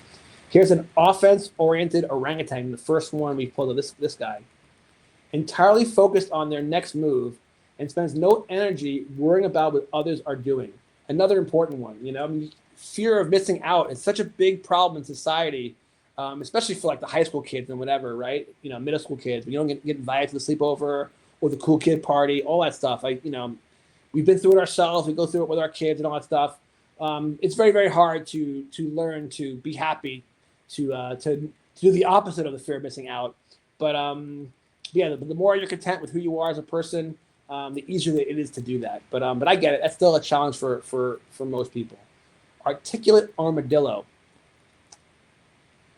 has a powerful voice and uses it for spreading good. This might be my new favorite one. Hopefully I'm a articulate armadillo. I used to have a speech impediment. I used to speak very, very fast. I think I probably do speak fast for most people. You have to forgive me. I grew up in New York, but that's it's just an expression of my enthusiasm. But when you do a podcast, it's got to sound good, especially when those are listening on Spotify and can actually watch me and see my mouth moving and all that stuff. So I'm learning to stay passionate and enthusiastic and speaking a little slower. So if I'm speaking slower and doing a good job, maybe just drop it in the chat and let me know. Here's a whimsical wolf. Power source. Imagination. Thinking differently and staying playful keeps his mind lit up. Now, the truth is, when it comes to creating content in the sports card market, and hobby rather, I wanted to do something different. And this pack opening, Chronicles is different. My Rip Sessions show, no one else is doing that. And then, the flagship show, that's I borrowed that idea from Hot Ones, the Hot Ones podcast, guys ripping packs and doing a one-on-one interview. But no one else was doing that in the hobby. So I do hope that the 3 shows that I have brought to the hobby have actually added value and have been, worthy of your time. And so I really appreciate you guys joining me tonight. 11-11, that's good luck. If you're into spirituality, all ones is good luck. Here's a caring camel. Always gets over the hump. That's just so cute. So now I'm wondering, can we get over the hump? Are we going to get over 1,000 people tonight? It could happen. Either way, I'm grateful for each and every one of you. 842 people. Amazing. We had 2,000 on our live stream tonight for the podcast. That I expected. Matt Vinyl, who's from Dapper Lab. He's from NBA Top Shot. NBA Top Shot is a huge following, and I recognize that when I have my guests on, a big part of people who are watching is part of their following. So I don't ever take credit, for a good turnout. I always kind of tell Paulie, my producer, who shout out Paulie if you're still watching. I always say that the host is only as good as his guests, right? But right now I have no guests. I think the host is only as good as the packs he's ripping, and so far we haven't pulled any heat. We only have one pack in the gallery, one card in the gallery. Maybe I'm being too strict on what deserves to go in the gallery, but let's try to hit a banger. Here we go. Badass Bulldog, Observant Oyster, Authentic Anaconda, Monday Mole, Perspective Pigeon, Kindred Kangaroo, Driven Dragon. I'm just curious, chat. Do you like it when I open the cards like a whatnot box breaker and just blast them out, or do you like it when I slow it down and I read the back of each one? I'm curious to get your feedback because I'm good either way. In fact, all the talking is getting my mouth really dry. I digress. Let's keep going.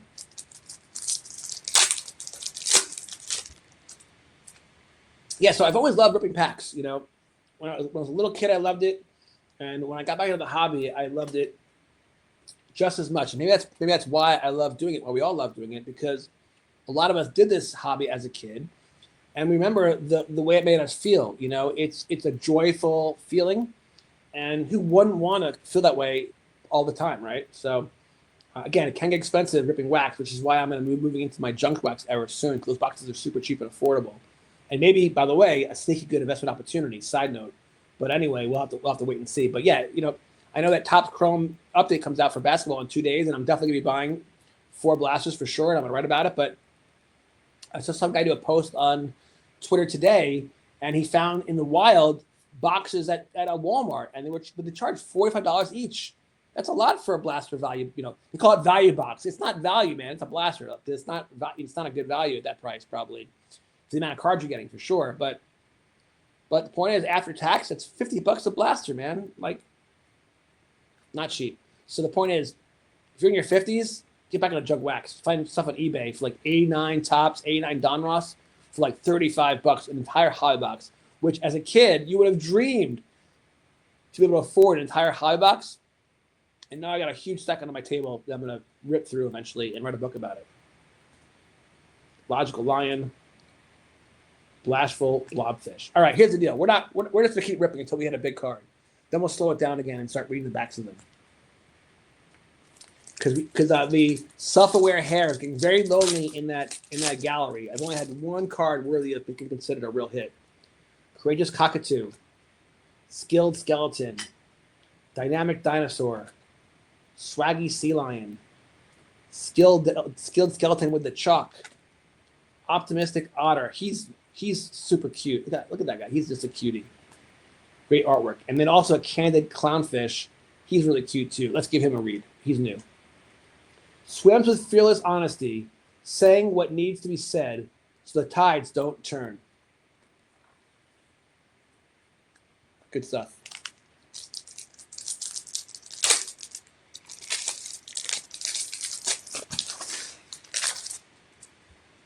Eager Eagle, Tolerant Tortoise, Gracious Grizzly Bear, Warm Wolverine, and then boom. Now, I'm guessing the Motivated Monster has got to be one of the bad guys. I have not gotten a chance to read the different comics or watch their stuff, so I haven't seen the Motivated Monster in action, but I can tell you, if you look at this guy, he looks pretty freaking scary. But yet the manga design is so beautiful that I'm going to have to say that the Motivated Monster is going into the gallery. It's going to get glass. Here's a Profound Possum. And we got to read this one. Look at this one. The Conviction Cockroach. I mean, Gary even gave a cockroach a character, and they do have conviction. I used to live in New York City, man. Those guys do not freaking give up. Survives life's hardest stumps with determination, always crawling back stronger. Yeah, they say that when a nuclear bomb goes off, the only thing that survives are the cockroaches. That's disgusting, but think about that. And why is that, right? What the hell? Like, what is it about the other bugs don't survive, just the freaking cockroaches? What? Maybe it's I don't know if it's true or not. That's what I've heard. All right. So again, I could have put some other inserts. We've pulled some X-fractors. We've pulled some yellow refractors. We've pulled some chalk cards. But I didn't think they were worth going to the gallery. I was a little hoping for higher, bigger bangers. But the manga cards, that's my favorite design. I love those. And so anytime I pull a manga, it's going in the gallery. All right, next pack. Oh, hey, Drew FTV just wrote cheers. What's up, Drew? By saying cheers, I'm guessing you might be from Europe. Are you from England, Scotland, Ireland? Let me know if you are, dude. Because if you are, that's freaking awesome. I did notice, I did go into my analytics on my YouTube channel, which, it's only been around for a few months. It's still very, very new. I was late to YouTube. I was on TikTok and other socials earlier. But I noticed that 88% of my followers are men, which is pretty cool because, nice pennants, Matt. Thanks, dude. Yeah, I mean, I collect them. In fact, the pennants are all over my office, and I continue to add new ones. Anytime I go somewhere, I buy a new one. In fact, I went to Vegas for the Top Shot event, and I went to a Las Vegas Aviators game, and they were sold out of the Aviator pennants, but I bought a Oakland A's pennant, which is actually right behind me over here, because they're moving to Vegas and will probably be, kicking out that AAA team, I think. We'll see what has to happen there. But yeah, it's funny, a YouTuber's got to have like a good backdrop, and I've had these in my office always anyway. They were always there for me. And by the way, when I do my shows, I always wear a jersey And I've been collecting jerseys for years, especially with baseball. Through my son's entire career, I had a good luck ritual that I always wore a jersey to his game. And if he played well, I'd wear the same jersey until he stopped, playing well. I'm very, very stitious, as they say, which is why it was so easy for me to write my God is Real series, because writing about baseball superstition and rituals, that comes very natural to me because I'm a very superstitious guy. I'll even, when my son during his career, I would even sit in certain places, and if he was playing well or playing shortstop, or I didn't want to make an error, I wouldn't move until the game ended or the inning. Or if he then had an error, then I would say, "Oh shit, I got to move somewhere else. This is bad energy." Now I know, and most people who are superstitious know, that this is ridiculous behavior, but we don't do it because we think that the baseball gods are going to interact and help us and intervene. People do it because it gives them peace and calm in a circumstance that's out of their control, right? I can't control how my son plays or what happens when the ball comes to him, or if it's going to be a chopper at shortstop or bad hop or whatever. But you want him to do well, so you're just kind of like, try to calm yourself down. I think that's most reason why people have rituals and superstitions. It makes sense. So anyway, Matt, yeah. So about collecting, I got some bobbleheads and stuff like that, but the pennants are one of my more favorite things to collect. And I'm still new to YouTube and social media. It never occurred to me how awesome my office would be for a backdrop for my shows. But yeah, so I appreciate that, Matt, because I love them too. And if you'll notice, they're pretty eclectic because of all the, frankly, unique adventures that I've been on as an author and as a baseball dad, first with my son, but also by, I followed around my apprentice, John Perrin, as he was coming through the minor leagues. And I wrote about that whole adventure in my book series, The Baseball Gods Are Real, volumes 1, 2, and 3. And so when I would go to the Biloxi Shuckers, or I visited him when he was in AAA pitching for the Colorado, Sox, I pick up a banner everywhere I went. Lately, actually, I've been collecting banners that are like retro. Like I picked up a old Kansas City Kings banner. I picked up an old Kansas City Blades hockey team banner. Those teams are bankrupt, don't exist anymore, but they're part of the awesome history and heritage of Kansas City. And I wrote a book called Hockey Gods Are Real, so I love hockey. And actually interned for the Kansas City Blade hockey team, which came after the Kansas City Blades. Sorry. There was another team before that, the Scouts, that were in the NHL that came and went. But I actually interned for the Kansas City Blades while I was in business school. I got my MBA at University of Missouri in Kansas City. And I actually would work in their marketing and sales department during the day. And then I put in hours at night. And whenever there was a game night, I would literally be the guy on the ice, moving the pylons around for like the intermission events where they try to like score a goal, whatever.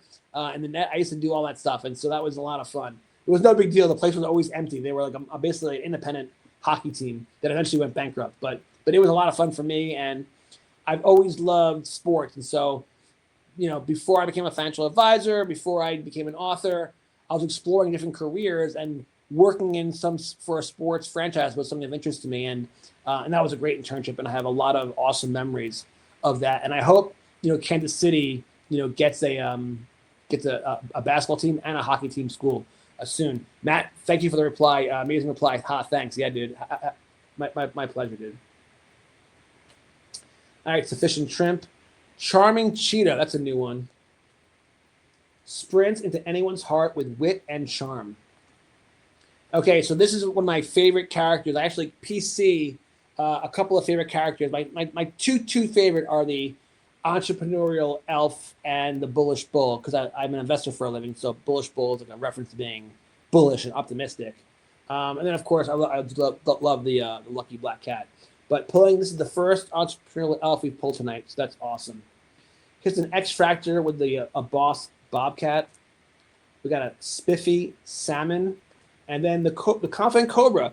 So he kind of scares me. He probably should be a bad guy. Look at his eyes. He looks like he's stoned. But the confident cobra was one of the main characters in the packaging of Series 1. So he's probably a very popular character, and I love the idea of confidence, but I'm not a big fan of snakes, so it's kind of hard to get excited about that guy, if I'm being honest.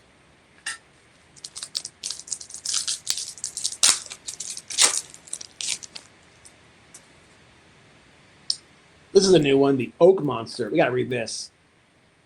Never forgets his roots. allowing him to grow massive and strong. I mean, Gary V, this stuff is so brilliant.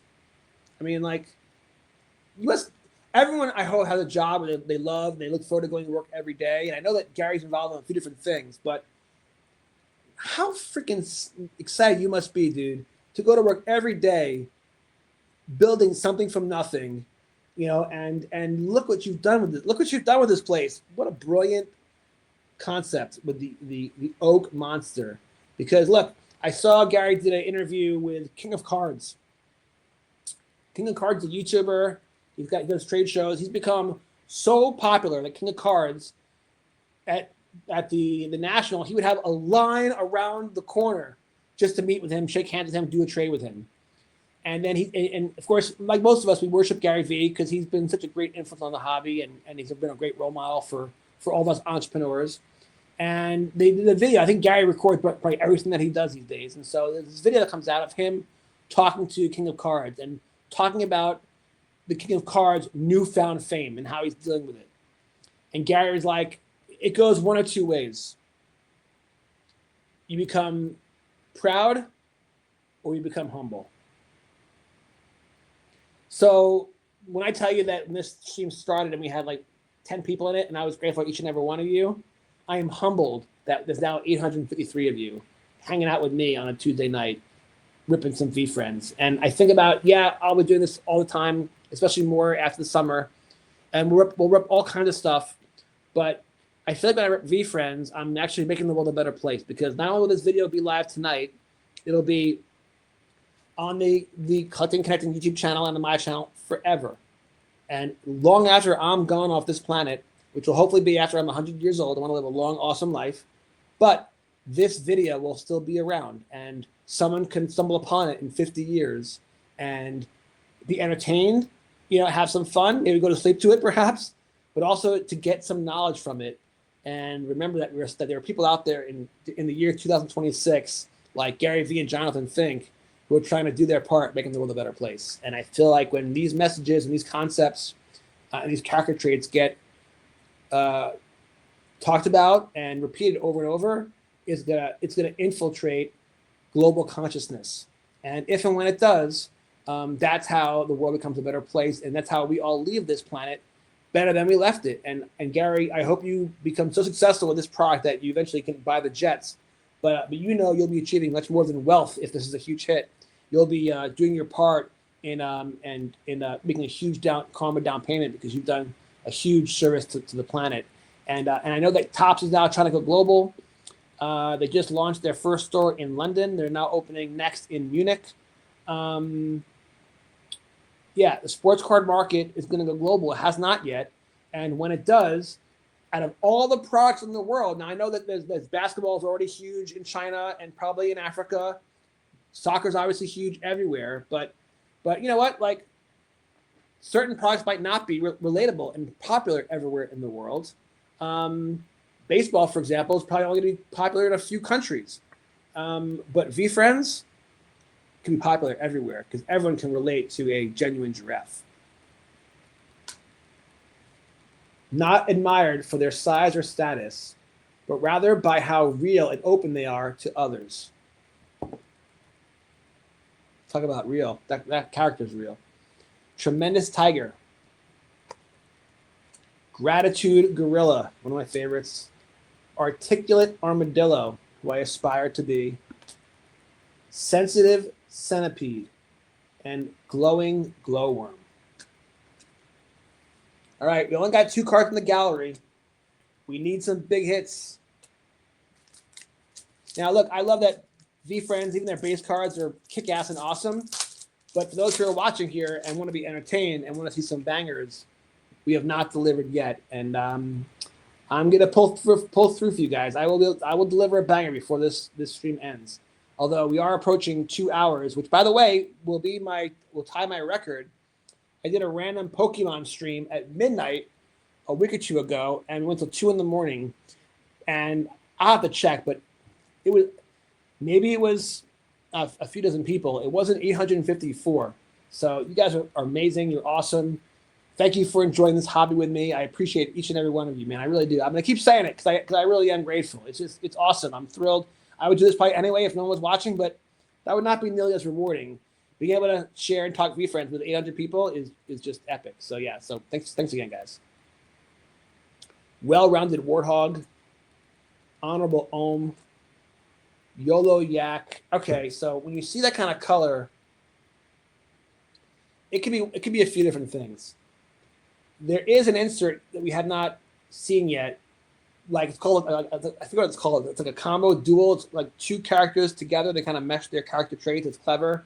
It's not so well in the aftermarket, unfortunately, but they're clever. It could be that. We will see, but it could be something extra special. It could be a numbered card that I haven't seen yet. Competitive clown. It is. Yeah. It's practical and optimistic. It's called a balanced battles, and this one is the optimistic otter with the practical peacock. It reads, at first, optimistic and practical seem at odds. Dreamer versus realist. Optimism without practicality is often delusional. Practicality without optimism sets the bar too low. Together, they win. I dig that. Turned tick. Humble hedgehog. We just talked about how when people get famous, they can become full of themselves and become pompous, which does not end well from a karma perspective, I'm sure of it.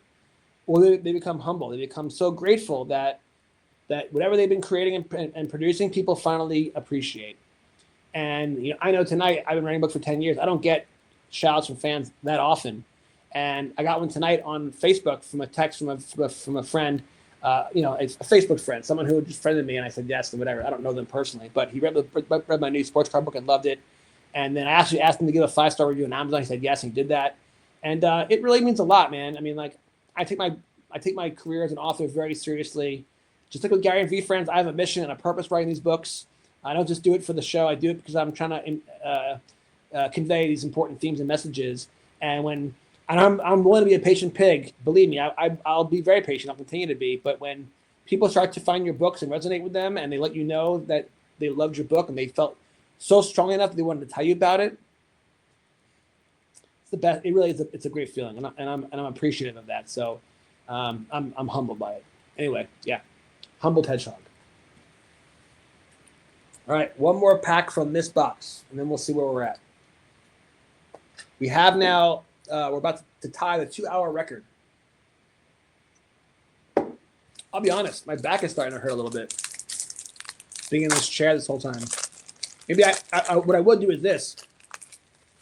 If you're up for it, I might take a quick break and do some stretching and whatever, and 10-minute break, and I'll come back. If you guys want to stay on the stream, I would do that. That would be pretty sweet if you guys stuck around for me. I do notice that on Twitch, there's so many people on Twitch, thousands of millions of people watching people stream.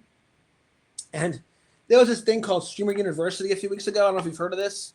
I asked my son about it. He was aware. Basically, a lot of these popular Twitch characters, YouTuber, streamer people, got together and they stayed in a house together. And so they can share each other's content and collaborate. And literally, these people had their Twitch on while they were sleeping. And so I was flipping through different shows on Twitch, and I'm like, Nate, my son, I'm like, are there 5,000 people watching this guy freaking sleep right now? And he was like, yeah, they're waiting for him to wake up. They want to see what happens when he wakes up. And I'm like, oh yeah. The point is, that sounds crazy, but you know what? It's not crazy. Why? Because we're in not social media, interest media. People want to consume content of what they love, what interests them. And if a certain personality, for whatever reason, interests them, that's what they want to follow. That's fine. Do whatever the frick you want. And the fact is, those people, that kind of content is not going to be on traditional television. It won't even be on cable. But it will be on these new platforms like Twitch. And again, the Age of Aquarius, which has already begun, was supposed to bring technology and the connecting of the community of the global populace. And all those interesting things are going to happen. Old structures getting turned over and put on their heads and whatever. Like oligarchs and dictators being toppled. That sort of thing. And so, which has also begun. Look at Venezuela, for example. So yeah. So anyway, I digress. Let's rip some cards. Sensible Sommelier, Radical Rabbit, who's a very cute character, Befuddled Burglar, Passionate Parrot, and here we go, people. We got a mega head. Gallery Material, Heart Trooper. Your poor relationship with time is your biggest vulnerability. And then Gary B. So Gary B is the character. That's it's like his alter ego. This is Gary's character. It's the B. So we'll read it. Respect for others spreads like pollen, creating relationships where wisdom flows freely. It's great stuff. All right, we digress, and we'll do a mega head. Put it in the glass. I gotta tell you, my office does not get great airflow from the air conditioning. I gotta look at that. It's getting a little hot in here. When I take my break, I'll keep the doors open. I kept them closed because I don't want to have any conflict with my son. I want him to be free and do what he wants. But I also want his music and stuff to infiltrate what we're doing here. But I think by now he's asleep. All right. So now we got 3 in the gallery, but we still haven't pulled any number cards. We still haven't pulled anything extra special. And then during the show tonight, Matt was like, let's see if you can pull a Livy Dunn card. And I told him then, and I'll tell you guys now, I've yet to pull any Livy Dunn cards. She must be in short supplies. She must be intentionally a real chase card. But maybe we'll pull one now. You got to be optimistic when you're ripping wax. Let's go. Let's go Blaster. So Blaster, only 4 cards per pack. But I like the Blaster because it's got a lot of upside. The Mega Box is more predictable. It's got a lower ceiling, but a higher floor. Investment talk there. But the idea is that there's certain guarantees like the Mega Head, and there's certain inserts that you're going to get, which give it a good floor because you're gonna if you want to sell this stuff, if it's for profit, you're ripping for money purposes, you'll make back a lot of your money with those couple of inserts. With the Blaster Box, that won't be necessarily true. You could have a bust here or there, but there's 1-on-1 blast-offs in this stuff, which, again, last year I pulled a 1-on-1 blast-off. It sold for $2,000. And like the Erupt, which is basically like the VeeFriends version of the Kaboom, actually the same artist, the 1-on-1 Erupt Black Cat sold last week on a Fanatics auction for $132,000. That's big-time money. When Trike pulled a Cooper Flag auto over the weekend on video at the National, he called it life-changing hit. And the truth is, it is a life-changing hit. It could be a down payment on a house. The Cooper Flag's worth about $100,000. Same as a 1-on-1 Black Cat. So the VeeFriends, I love it for the collecting. I love it for the beauty of their characters and their mission statement. But if people are into cards for flipping, a lot of culture right now is not about PC for things you want to collect forever. It's more like your portfolio. People are like, Kevin O'Leary from Shark Tanks, and they think of sports cards as investments. And by the way, they are. It's an alternative asset class, no different than art or silver and gold or Bitcoin. It's an alternative asset class, and it does have value. Now, should they be traded on the market like a stock exchange? That's a different issue. But on Main Street, it's real value. Towering Tortoise, Gracious Grizzly Bear, Dapper Dashhound Yellow Refractor, Aspiring Alpaca. Yeah, honestly, when you rip the Blaster, there's more upside, so it's more exciting. But the 4 cards per pack is not rewarding. I think there should be more. And I like the Mega Box experience better when you get 7 cards. It feels like a more satisfying rip. By the way, those decisions are not even made by VeeFriends. They're probably made by Topps. They buy it's a licensing deal. Once Topps has the license, they basically are in charge. I'm sure Gary and his team have a huge influence, but that only goes so far. Warm Wolverine. People complain about price inflation and shrinkflation, and I don't like it like anyone else doesn't like it, but corporations, their purpose is, this is not socialism or communism. We live in free market capitalism, and thank God we do. And the purpose of a corporation is to enrich their shareholders. Their purpose is to make money. And whether Fanatics is private or public, it doesn't really matter. You still have shareholders, and that's the point of commerce, is to make money. So I get it. I personally think it's like a pendulum. If prices get too high, if it gets too crazy, people will stop buying the product. It won't be and if people don't buy the product, the prices will come down. They might add more cards to per pack to make the product more interesting. Supply and demand is always at work, if it's allowed to work. And that's why I'm a big believer in free market capitalism. A lot of people have a problem with America today, and they say that capitalism has failed us. Well, that's crony capitalism. Big difference. If our government gets corrupted by nefarious forces and they steer capitalism in the wrong direction and it becomes crony and fraudulent, that's a different story. And that needs to be eradicated. But that could be a real problem. But that's for another day, another topic. Let's keep going. We got a good card coming up here. Helpful Hippo. Yep, it's another combo. Now, it's not two in a row, two packs in a row. Balanced Battles. Knowing Gnome and the Curious Crane. Knowing and curiosity are different. One brings certainty, the other asks questions. But when balanced together, knowing keeps you sharp, and curiosity opens the door to new possibilities. Saying maybe keeps learning alive. Now that we're at the 2-hour mark and my back is aching and I haven't gone to the bathroom in 2 hours. I will have to take a break soon, but I'll keep going if you guys will keep going. And I'm actually curious to do an experiment when I do take a quick break. I'll keep all of this on, and I'm curious to know how many of you are here when I get back. Will the number get cut in half? Will the number increase? Will the number stay the same because all of you actually are asleep? I don't really know. But it says we got 859 people watching this stream, and that is freaking amazing. So thank you guys so much. I hope you find this entertaining and knowledgeable, and you enjoy my little tidbits of wisdom. And I hope you love VeeFriends. I'm ripping these packs because I love VeeFriends. I'm only gonna rip what I love. That's the whole purpose of this hobby. And I have a ton of VeeFriends because I'm obsessed with it, and I haven't gotten the chance to rip through it all. And doing a master kind of live rip session just seemed like appropriate, given that I featured VeeFriends tonight on my show, and I had like unfinished business. I still had packs to rip from that mega box, and so I finished those packs, and now we just kind of keep going. So again, maybe at in 10 more minutes, I'll take a quick break, and when I get back, if you guys are still here, hell yeah, dude, we'll keep ripping. All right, cool.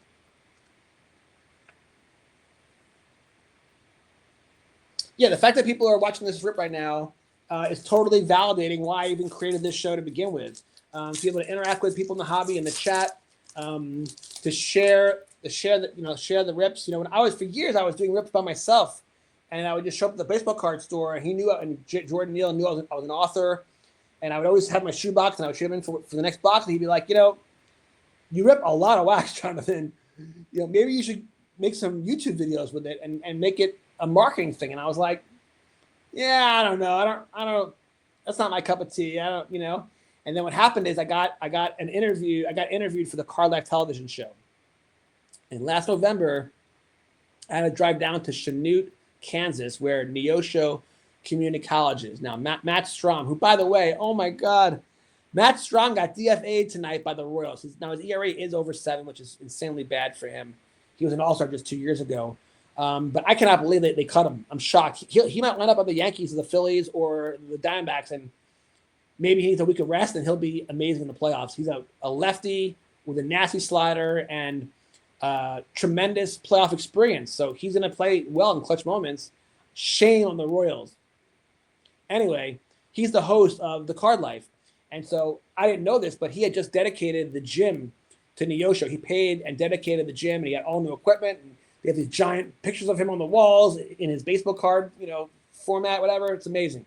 And they did one of his segments where he ripped cards with Steve Murray, who's the Neosho Community College head coach, same coach who recruited him and coached him during his years. And watching him rip packs, I was kind of like, Jordan Neal is right. I got to be ripping packs online. And by the way, what if I ever hit a mega card? Wouldn't it be cool to have that on video to share with the world, a God pack, whatever. So I've been doing it ever since, and it's been a lot of fun. But you know what? I appreciate the grind. I had opened the YouTube channel late, but I did it 7 months ago when I started those pack openings. And I had done over 1,000 pack openings, and I only got to 55 followers, which was not very impressive. What is impressive and interesting to me is that it wasn't until I started my video game series. The Republic Baseball League on Xbox with the MLB The Show 26. I started the Lost Franchises on NBA 2K with the Kansas City Kings. And I started the the college football league based on the book Spirits of the Gridiron, where I play college football 27. And amazingly, all those videos, those new videos, have just jumped past on my rankings of all my old videos because people are loving my new content. And it wasn't that they didn't love the old content, but I wasn't showing my face. I was just opening the cards, and I was getting like 4 or 5 views per video, and I was thrilled because it's better than nothing. But when I post, a video of my, RBL series, I'll get almost 100 views now, and my channel's starting to grow viewers. Now I'm about 72 subscribers. And so, like, again, I'm grateful for every viewer from you and every subscriber on YouTube. And it's rewarding, especially after grinding and not having the success and not giving up to finally have the success. It does feel good. It is very rewarding, and I'm enjoying it. It's fun that my content is being enjoyed by other people, and whoever it is. Thank you. I love it. And I've been able to incorporate all that stuff with my love for sports cards. And so it's fun. By the way, real quick, these are now every time I do an update, I'll post a card if I have a card that I've been able to acquire. And this one I found in my stash. Check this one out. Dominique Wilkins. He's, by the way, playing awesome for me so far in the franchise, the Kansas City Kings. And then I just recently opened I did a basketball rip session, and this guy's not on my team, but it's the Kansas City Kings, which is the team that doesn't exist anymore. So that's worth me showing on my feed. And then this one, hold on one sec. This one came in the mail today. It's the first one that has showed up in the mail. This is a Tree Rollins card. Now, Tree Rollins, Atlanta Hawks. When I loved him, he was with the Hawks, and this is his Hawks picture. But he's played on other teams since then later in his career. But a great photo of him. He was a shot blocking monster, and he's been really good so far on my team. And yeah, I'm going to collect all the cards of all the players. I'm only playing a round robin season, so I only play every team once. Then we go to the playoffs and do a full playoffs. So the goal is that I'll be able to move season to season rather rapidly. I'm starting in the first one, 1983. But the goal is that my player roster will turn over the years, so I'll have more and more new cards to collect. And again, I'm not looking to spend a lot of money on cards. A lot of times I've been buying just dollar cards off eBay with free shipping. But it's like I'm a curator. I get to kind of pick and choose the cards that I want to collect based on the design and what year it was and whatever. And I'm having just so much fun, full geek, nerd mode here. And that's what it's all about. Just doing what you love in this life and living your life to the fullest. Woke Walrus. Hustling Hamster. Cynical Cat with the Chalk. Mindful Minakawa. Mindful Minakawa was one of the characters from Series 1 that came back for Series 2. Top Chrome. Last Standing, paying homage to Gary's love for the wine industry. That's how he got his came up through the wine business. Determined Dolphin. Amicable Anchovy. Likable Leopard. Yeah, so we're going to finish this box. I'm going to take a 10-minute break, do a couple things, get a drink and whatever. And I don't care if the deal will be, because right now we're at 863. If there's I don't know what number, 400 people still in here, we'll keep going. If the number has dropped to like 20, then I'll probably call it a night. But if there are people waiting for me to keep ripping, I will not disappoint you, and I will come back energized and we'll rip some more, and we'll set a new record. We've already created a new record. I've now gone 2 hours and 13 minutes live. The record was 2 hours. But yeah, I'll take a break in a couple of minutes, and then we'll keep going. If you guys want to do it, I'll keep doing it. Likable Leopard, Amicable Anchovy, Determined Dolphin, Last Standing. To be honest, I'm kind of getting a little competitive. I'm looking at that number of 863, and I'm like, that's insane. I'm so grateful that many of you are hanging out with me tonight. But it would be even more sick if we can get over 1,000. So like, come on, let's get it going. I don't mean to be greedy. But yeah, that would be a sick milestone. I wouldn't deny that. Stun Sun, Bubbly Buzzard. Whoa, this one is very rare, and this one is definitely me. The whole Card Life Chronicles format is being spontaneous. You'll never know when I'm going to do an episode because I never know. It's whenever I feel it. But the spontaneous seahorse is a yellow refractor. Her excitement always turns moments into momentum, and the motivated monster.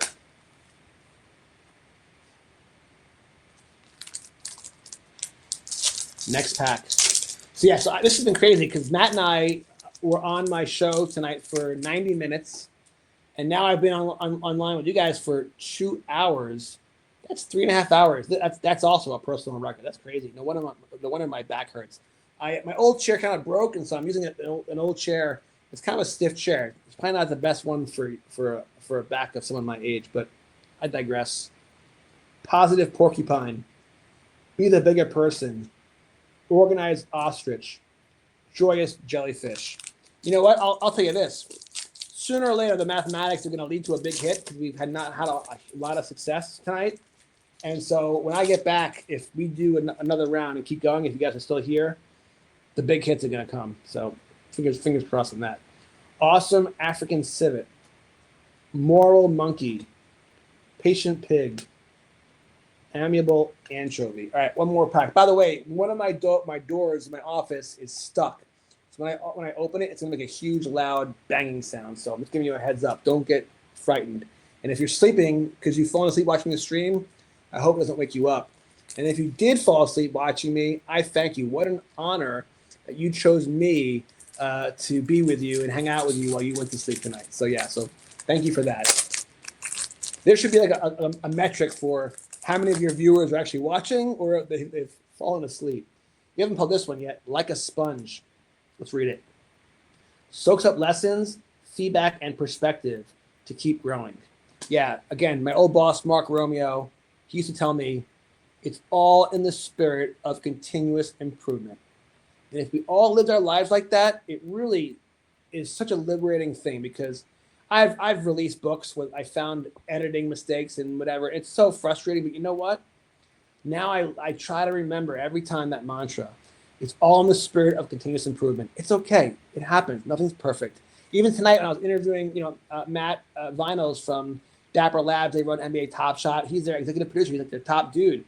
And he was like, look, I'm not always going to be perfect. I never will be. It's just, I just do the best that I can and try to be the best that I can be every day. So like a sponge, always in the spirit of continuous improvement. Fearless Fairy, Magnanimous Maltese, back to back. I love the anomalies because like with a God pack in Pokemon, when you open enough packs, you have to think about how these printing presses work. How does it do it? But if it prints enough packs, sooner or later, the collation will create weird alignments. So we got to now read the Magnanimous Maltese back because we've not pulled this card yet, and we just pulled 2 back-to-back, 1 base and 1 yellow refractor. And then we'll take a quick break. And then we will find out, drumroll please, how many of you are still here when I get back in, my guess is, 10-minute break. Being noble, generous, and forgiving is a long-term power move. Jesus preached forgiveness, and I think it's so big that it actually is the key. It's the elixir to unlocking a lot of soul growth. So much resentment gets holed up in us, and honestly, resentment is unhealthy. People get gray hair, they get sick, they get cancer from holding in negative thoughts, bad feelings, which creates tension and hypertension and creates stress and high blood pressure and so many other ailments that manifest from that. And your thoughts are powerful. So with that, I'll leave you with a positive note, which is tomorrow is the best day of the rest of your life. So be looking always optimistic that no matter whatever happened today, tomorrow could definitely be better. Okay, so we only have 3 cards in the gallery. Again, I was strict because I didn't do just any insert. I was really hoping for some special cards. I do consider the mega heads and the mangas to be special. But if I get back and we got a few hundred people in here, we'll keep going. So thank you for joining me. You take a break yourself. Go get a drink. Go use the bathroom. I'm gonna do all that stuff. I won't be too long. I'm not gonna make a pizza. I won't do that probably when this stream is over, but though, or something like that because I am gonna get hungry too. But I'm gonna take a quick break. I'll be back. 2 hours and 20 minutes. Thank you so much for joining me. I'm leaving here. Let's remember this. Yeah, I'll write it down.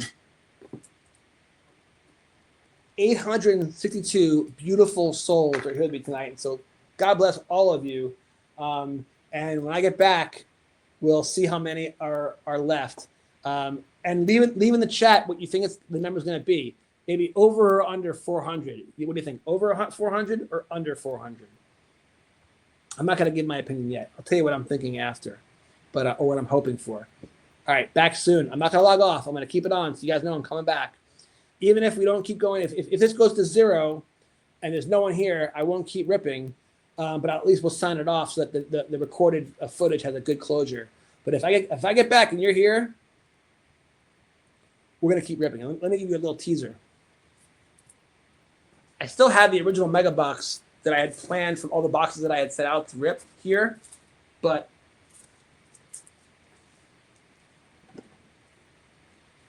I literally have like a stack of these. So we got more blasters. I got more megas. So if you're still here, I will keep ripping. You guys take care. Back soon.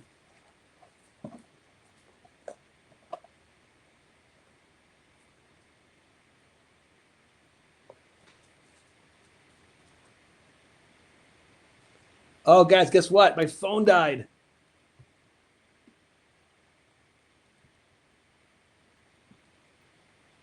So while I'm gone, I will also charge my phone. I think having the second camera is a really cool feature. So we'll get my phone charged back up a little bit, and then we'll keep going. If not, then I'll just show the cards like this, and then I'll just show you the gallery stuff, as we go. So in the meantime, let me try to maybe do this.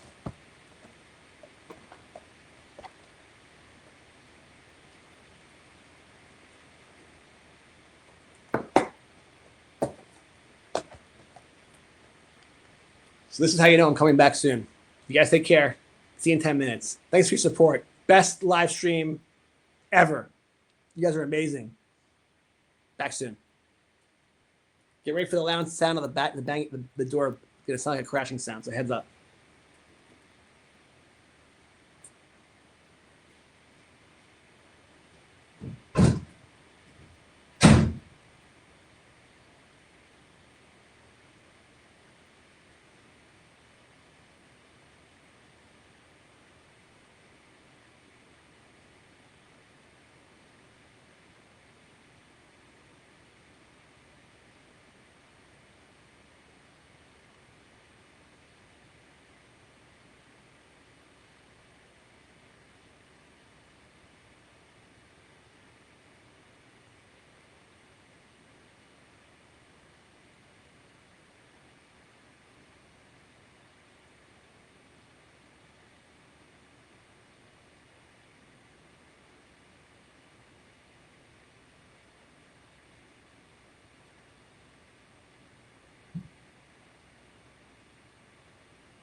All right, quick update. The phone is charging, and I was gone for 2 minutes, and not one of you have left.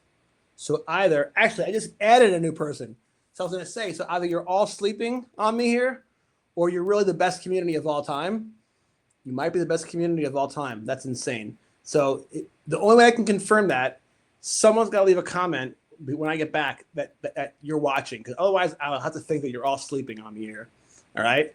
And if that's true, that's actually okay because it's recording. And so people can watch this video stream, like I said, years from now and enjoy it.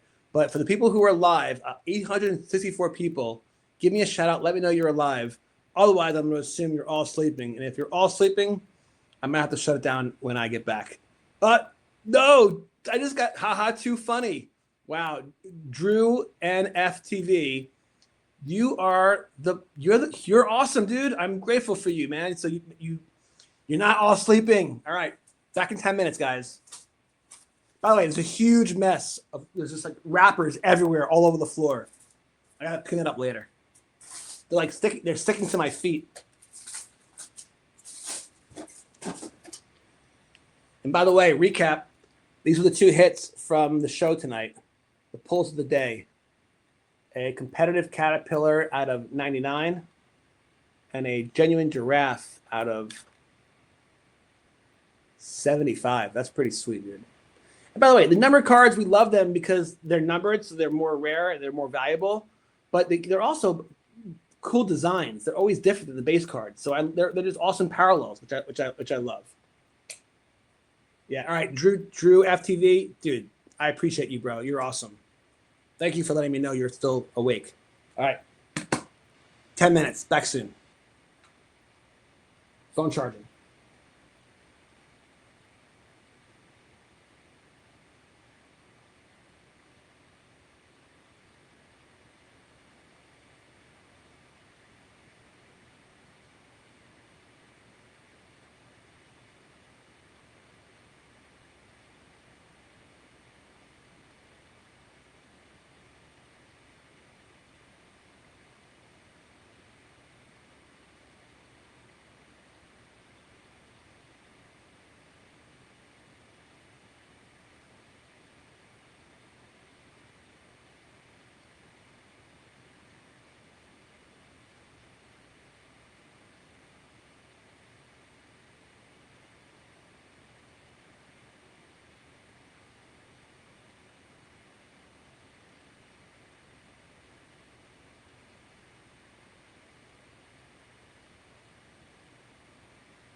Okay, we are back.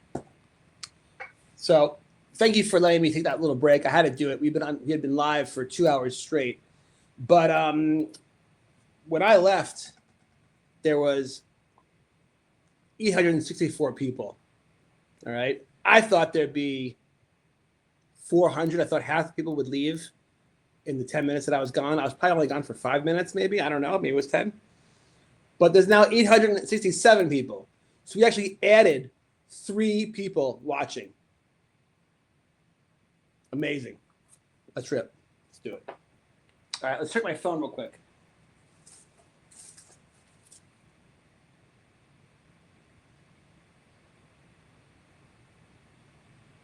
It's still like in its early charging phase. I'm not going to set the phone up because I don't want to risk it failing on us. But let's get it charged and then we'll use it in a minute.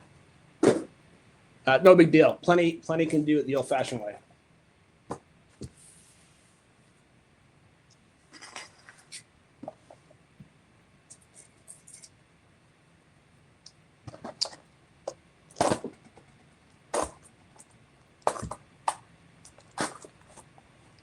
So I am wondering, well, those of you who are watching tonight who are not asleep, how many have watched a VeeFriend rip before? Is this like your first time being introduced to VeeFriends? Because I find that people become aware of things when they become aware of them, and VeeFriends is still pretty new. It's not as big as Pokemon yet. So if a lot of you guys are new to Pokemon, sorry, to VeeFriends, that's awesome, because I love the fact that then I'm helping spread the word about this universe. I don't even want to call it a product, because to me it's way more than a product. It's like a mission, right? Dynamic dinosaur, swaggy sea lion, eager eagle, kindred kangaroo. 4 base cards. It's a bust. It's okay. On to the next one. I really don't want to leave tonight's session without a mega hit. And I feel like I literally have a chapter in the Card Life Volume 3 called the 101. Because I have a PC of all 101 cards. It's not a huge PC, but it's like half dozen cards or whatever it is, but it's growing. But 101s are unique. Why? Because in a world of parallels and millions of cards, there's only one of it. So a 101 is special. And so that they're fun to own, because it's sort of like, I don't do it to peacock. I'm doing it because it's a fun chapter idea, whatever. And I'm collecting people that I care about, that you like, whatever. But I want to pull a 101 tonight for you guys. That would be awesome.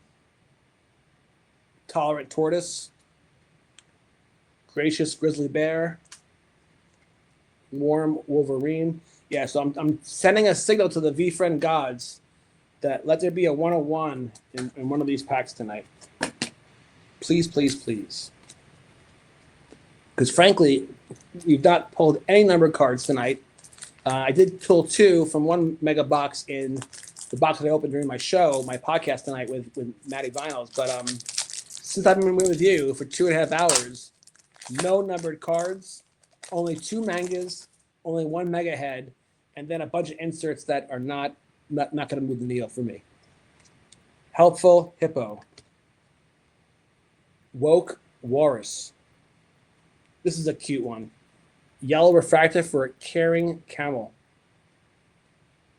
Logical lion. Yeah, that's wild. We're at 867 people, so we've actually added 3 people since the break. I thought for sure we would lose people. Unless, well, again, I still have a thesis that 99% of you, except for Drew FTTV, are all sleeping.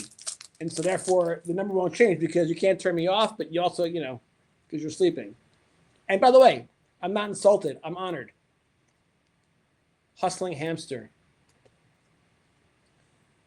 Last glass standing. You guys know that I like the oak monster now. He's becoming one of my new favorites. The oak monster in yellow. And then, come on. This is such an important one. Optimistic otter. Always thrilled about his next at-bat, while acknowledging he's not guaranteed to hit a home run. But he's optimistic. Your thoughts manifest. And believe me, negative thoughts will create more negative things in your life. I've lived it. I breathed it. I wrote about it in my first book, The Baseball Gods Are Real. I have, the law of attraction. Those who are familiar with it, it's secret sauce. There's something real to it. Determined dolphin. But it does make common sense. If you're negative, then it creates less opportunity for good things to happen because you're not in a mindset for good things to happen. If you're optimistic, you're open to all possibilities that things could get better in your life or in your business or in your relationships or whatever, or in your hobby. Stunned sun. Vibin vampire. He's actually quite cute. I don't know what they call this insert. Power source. Spaces where others feel comfortable being themselves. Candid clownfish.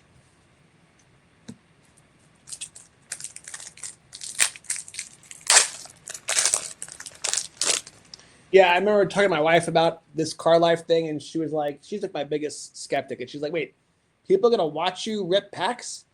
I'm like, "Sweetie, I've watched other people rip packs for years, and it's entertaining. What cards are gonna open? I mean, it's better than watching a rerun of Friends that you've watched a million times. And if the host or the breaker is entertaining, like their personality, then it's more than the card. It's a combination of the things, the cards, and the entertainment value of the personality who's opening the cards. So so I think honey, people watch people open wax. It's what they do. Yeah, that's what some people choose to do, which is freaking awesome. I love it.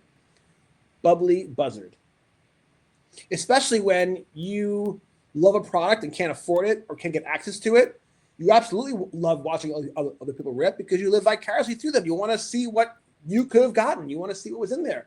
And sometimes, like tonight, for example, in this session where it's been bust city, you're kind of like, oh, it makes you relieved. Oh, shit, great. Good thing I didn't spend $500 buying all those crazy blaster boxes that I was going to buy because I would have maybe gotten nothing and been disappointed. It could be the opposite, though, because I could pull a one-on-one tonight still. And then it might be like, oh, shit, I have the fear of missing out. I'm just kidding. Never have the fear of missing out. Positive porcupine. Always be positive. VeeFriends is the best. It's so brilliant. It really is, man. I cannot wait to be a grandparent and rip packs with my grandkids and my kid to say, Daddy, Grandpa, let's talk about the positive porcupine. What does that mean, be positive? What does it mean to be bubbly? What does it mean to be vibing, right? I mean, these are all vibing's a new character trait, but like it's a fun conversation starter. All right. It's a chalk. It's one of my favorite characters. The entrepreneurial elf, one of my favorite guys. And then the profound possum. Let's read this one. He's profound. Can clearly see the why behind the what. Yeah, that's pretty deep. All right, 2 packs to go from this box.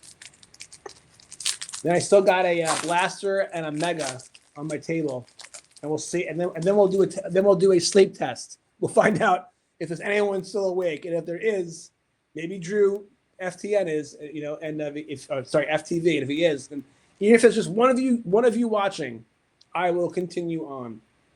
Okay. Oh, okay. So we did finally. I won't spoil it. All right, maybe I will. We did finally hit something good. Let's find out. Be the bigger person. And this is one of the OG characters, at least OG from a Series 1 perspective. And it's a really good one. Dialed in dog out of 50. That is a big one. I don't know the prices off the top of my head. They're all very, very similar. Like all the cards out of 50 or out of 30 or out of 25 or 5 or 10 or even the ones out of 199, they're all roughly in the same price range. And then like the more popular characters like the Lucky Black Cat will be slightly higher. So I don't know off the top of my head what out of 50 goes for. Maybe it's like my best guess is $75. What I do know is that it's worthy of my gallery, and we finally hit a good card. Now that's not. I mean, I don't know. Out of 50, is that good enough to like drop the mic and close it for the night? I don't think so. I think we need something better. I still think something good's really, really good's coming.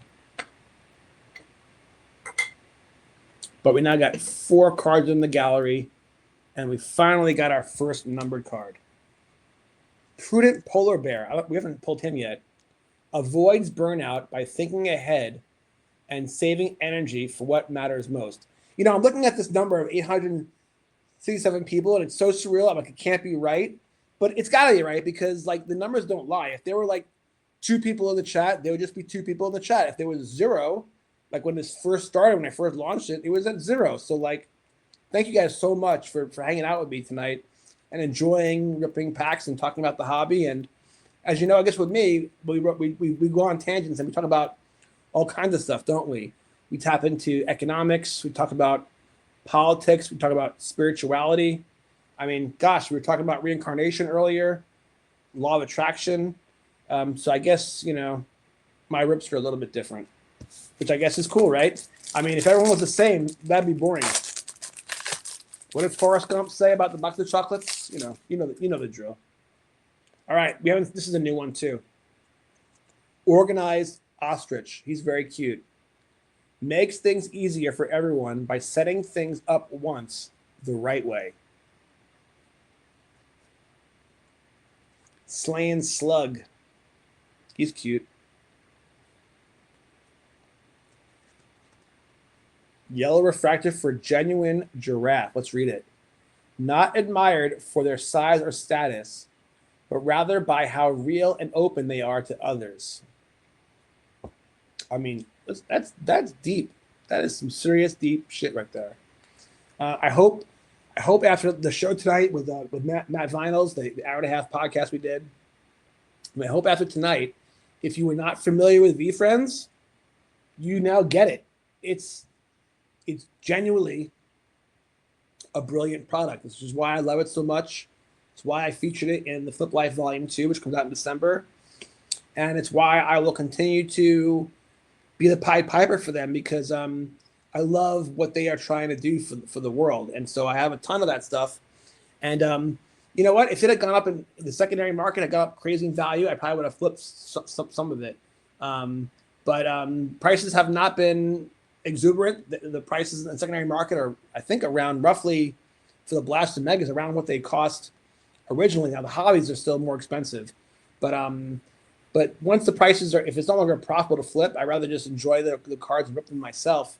And now that I have a YouTube channel and a vehicle to share these cards, I'd much rather just rip them myself and share them with you.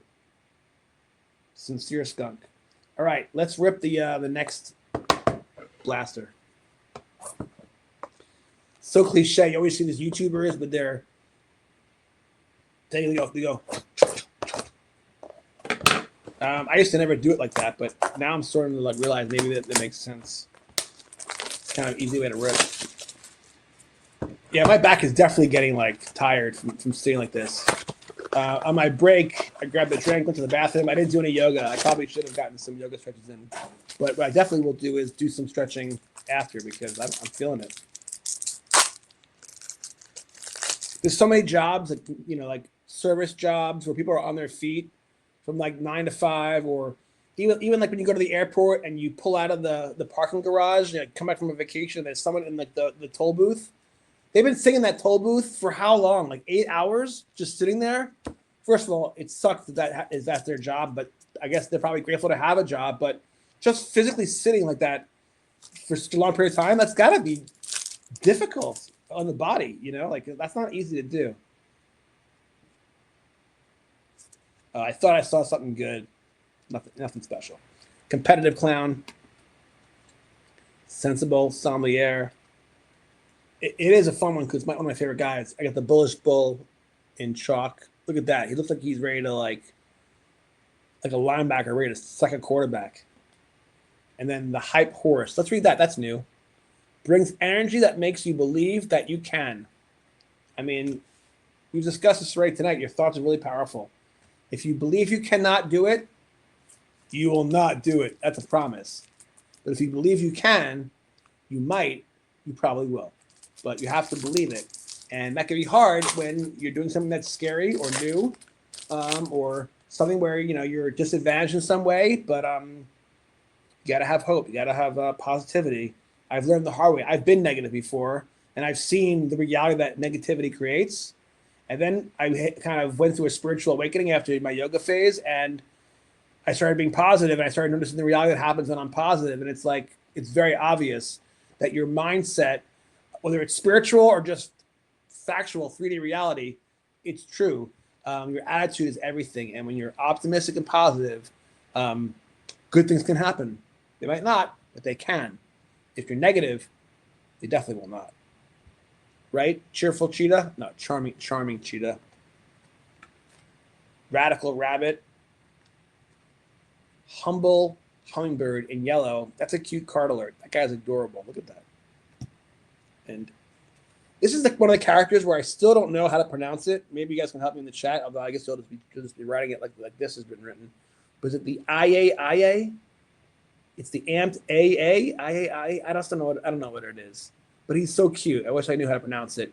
Maybe when I get to hang out with Gary Vee sometime and do an interview with him or have him on my show, he'll tell me what this guy actually is properly pronounced. But the humble hummingbird, that guy is super cute.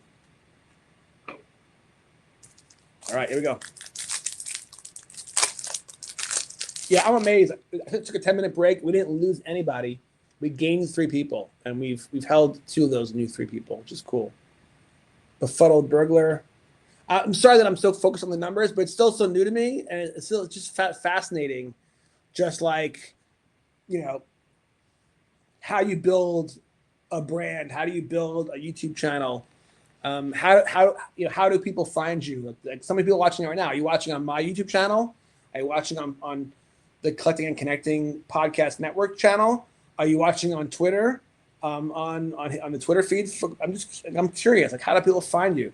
Is it from all the promotions that I've been doing? Who knows? Is it Sensible Sommelier in yellow? And this is a new one from tonight. Meticulous Magpie. Let's read it.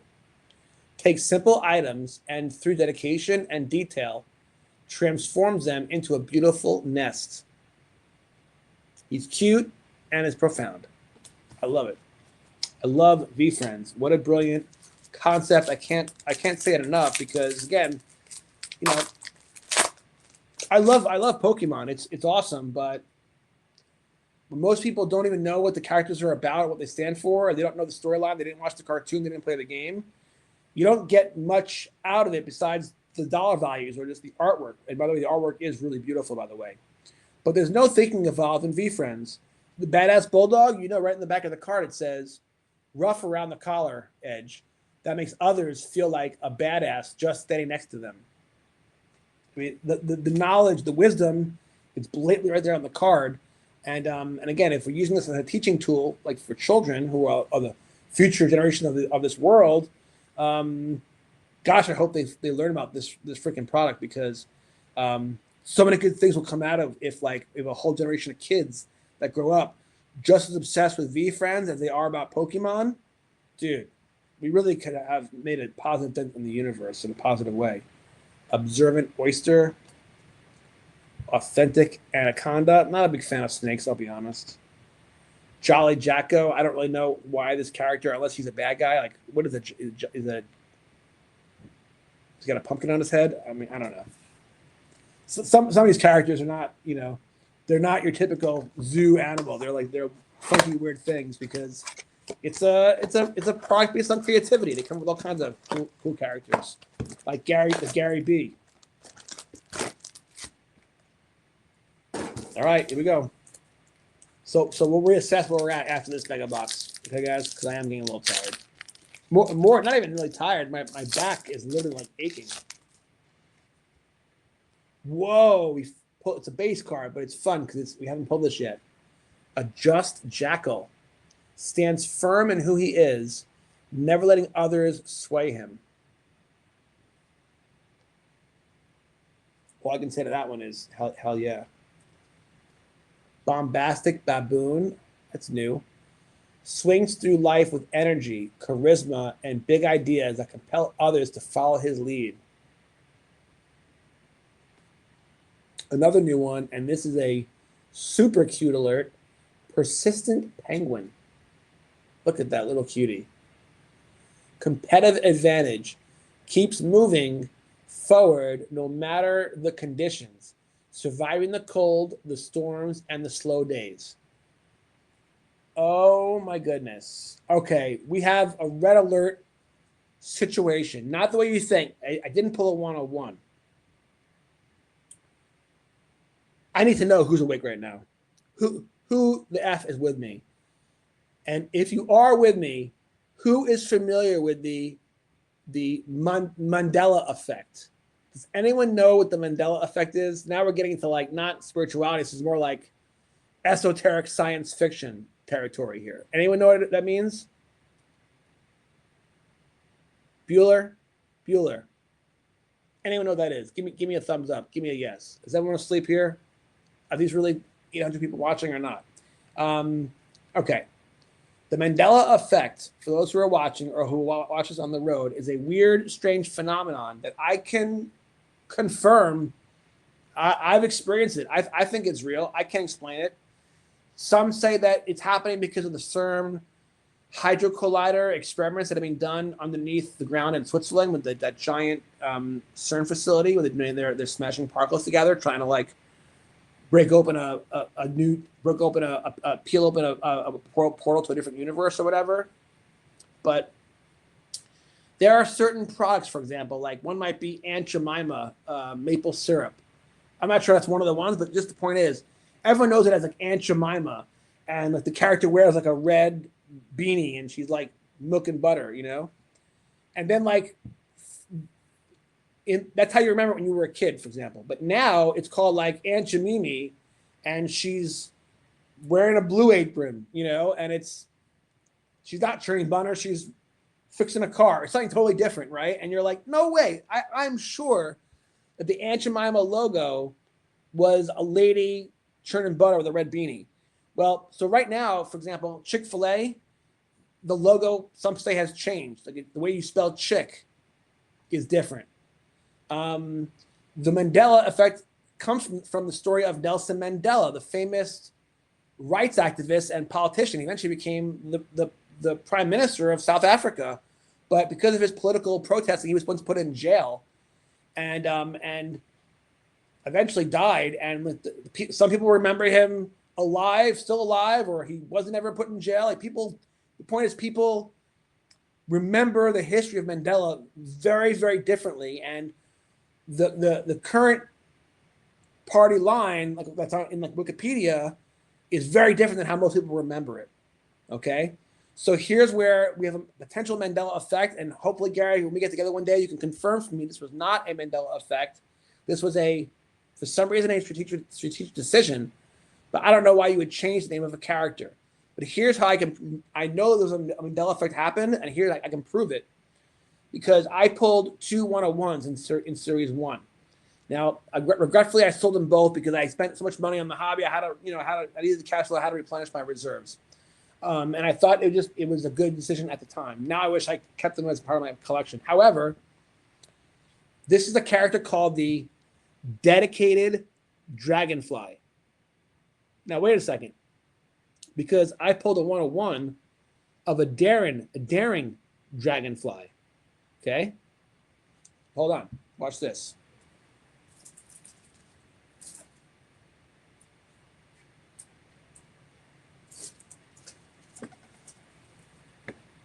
By the way, shout out to Jackie Robinson.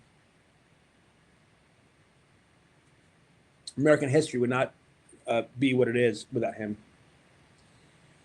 So because I don't have the original 101 Dragonfly, but then I pulled this, I think it's a special, it could be base, but it's the Daring Dragonfly debut sticker.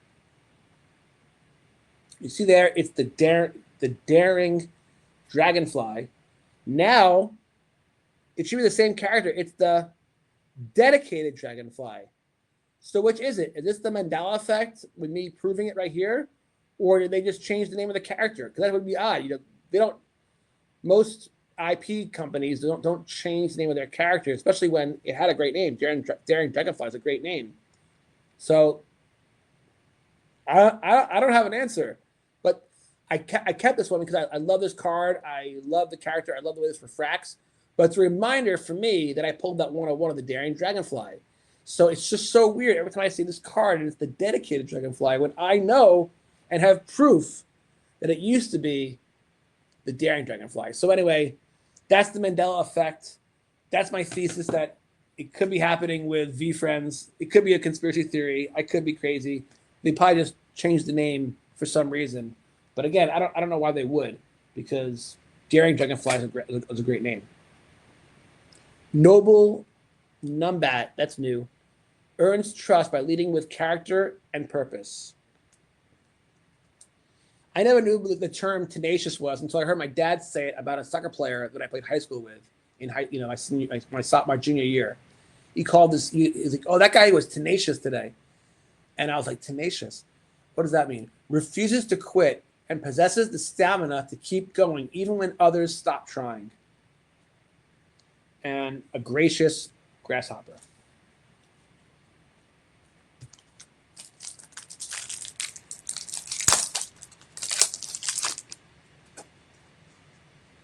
Ooh, something good's coming, guys. Monday, Mole, Kind Warrior, and a Boisterous Beaver out of 150. Very nice. Our second numbered card this session. Not as good as our Donald and Dog out of 50, but I love the Boisterous Beaver. He's super cute. Leads from the ground up, moving fast and using pure enthusiasm to pull others forward. You're going to glass, buddy. Yeah, so it's 12:30 here in KC, 1:30 on the East Coast. This is now 2 minutes away from 3 hours. We're not just setting a new record for longest live stream for me. We are destroying it. That's awesome. I think I have 867 sleeping people watching. So thank you for falling asleep to me tonight. I appreciate it. Here's a outgoing octopus. Again, I'm not teasing. I'm grateful. You are watching me and you fell asleep. You fell asleep watching something you love. You're going to hopefully have awesome, happy dreams. You fell asleep because you were in a good vibration. You were in a happy place listening to,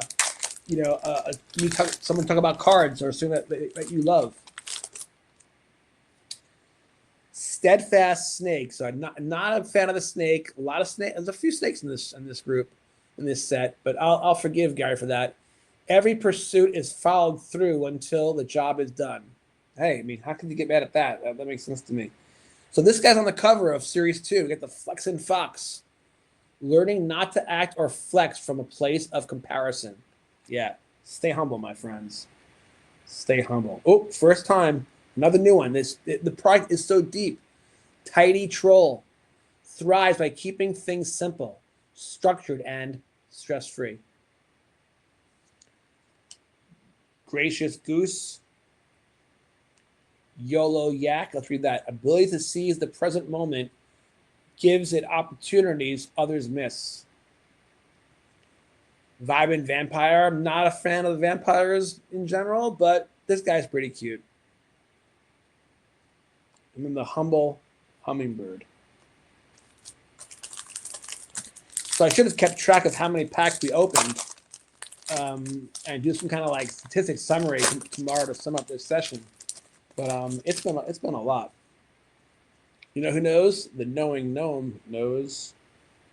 The thoughtful three-horned Hotnik. Probably one of the bad guys. Not one of my favorite characters. He scares me. The zealous zombie. And the capable caterpillar.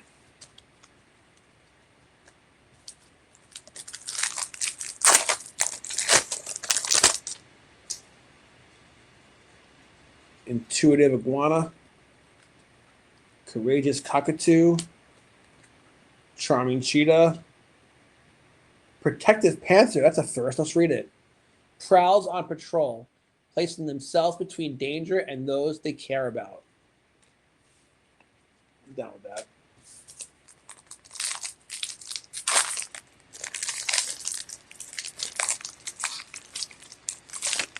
So 2 numbered cards, 1 mega head, 2 mangas.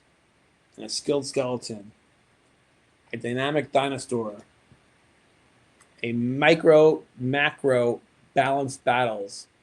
Now, I love economics, so we got to read this. Macro and micro may seem like opposites, big versus small, but when balanced, they unlock progress. Micro is the fast daily work. Macro is the patience and the focus on the long-term goals. Live each day with macro vision and micro speed for maximum impact. Yeah. Considerate cowboy, that's a first. Knowing when to use his lasso, guiding situations with care instead of force.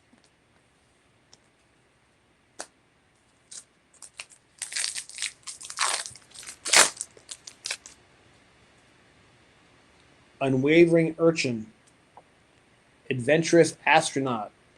Oh, okay, one of my favorites. So my daughter Kayla, she's now living in DC, working for Fox News, and I always called her Angel Girl. But ever since eighth grade, I started teaching her about spirituality and manifesting the law of attraction, as soon as she started becoming goal oriented, she started to become living embodiment of the secret from the book series. And she literally had on her wall in eighth grade a vision board where she had Washington D.C. and the U.S. Capitol, and she was like in the White House, and she was like, "I'm going to work in the Capitol one day. I'm going to work in the White House." And she literally was a White House intern last semester. She literally worked for two different senators as interns. She also worked for the House Oversight Committee. And then she decided she also loves media, and that's what she wanted to major in, was political communications. And then she interned for Fox News not once but twice, and then they eventually hired her out of college, and now she has an amazing, amazing job.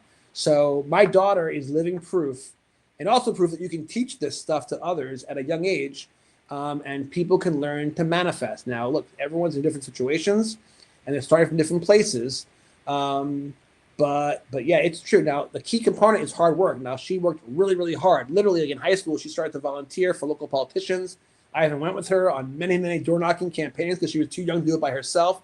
So I helped her and supported her.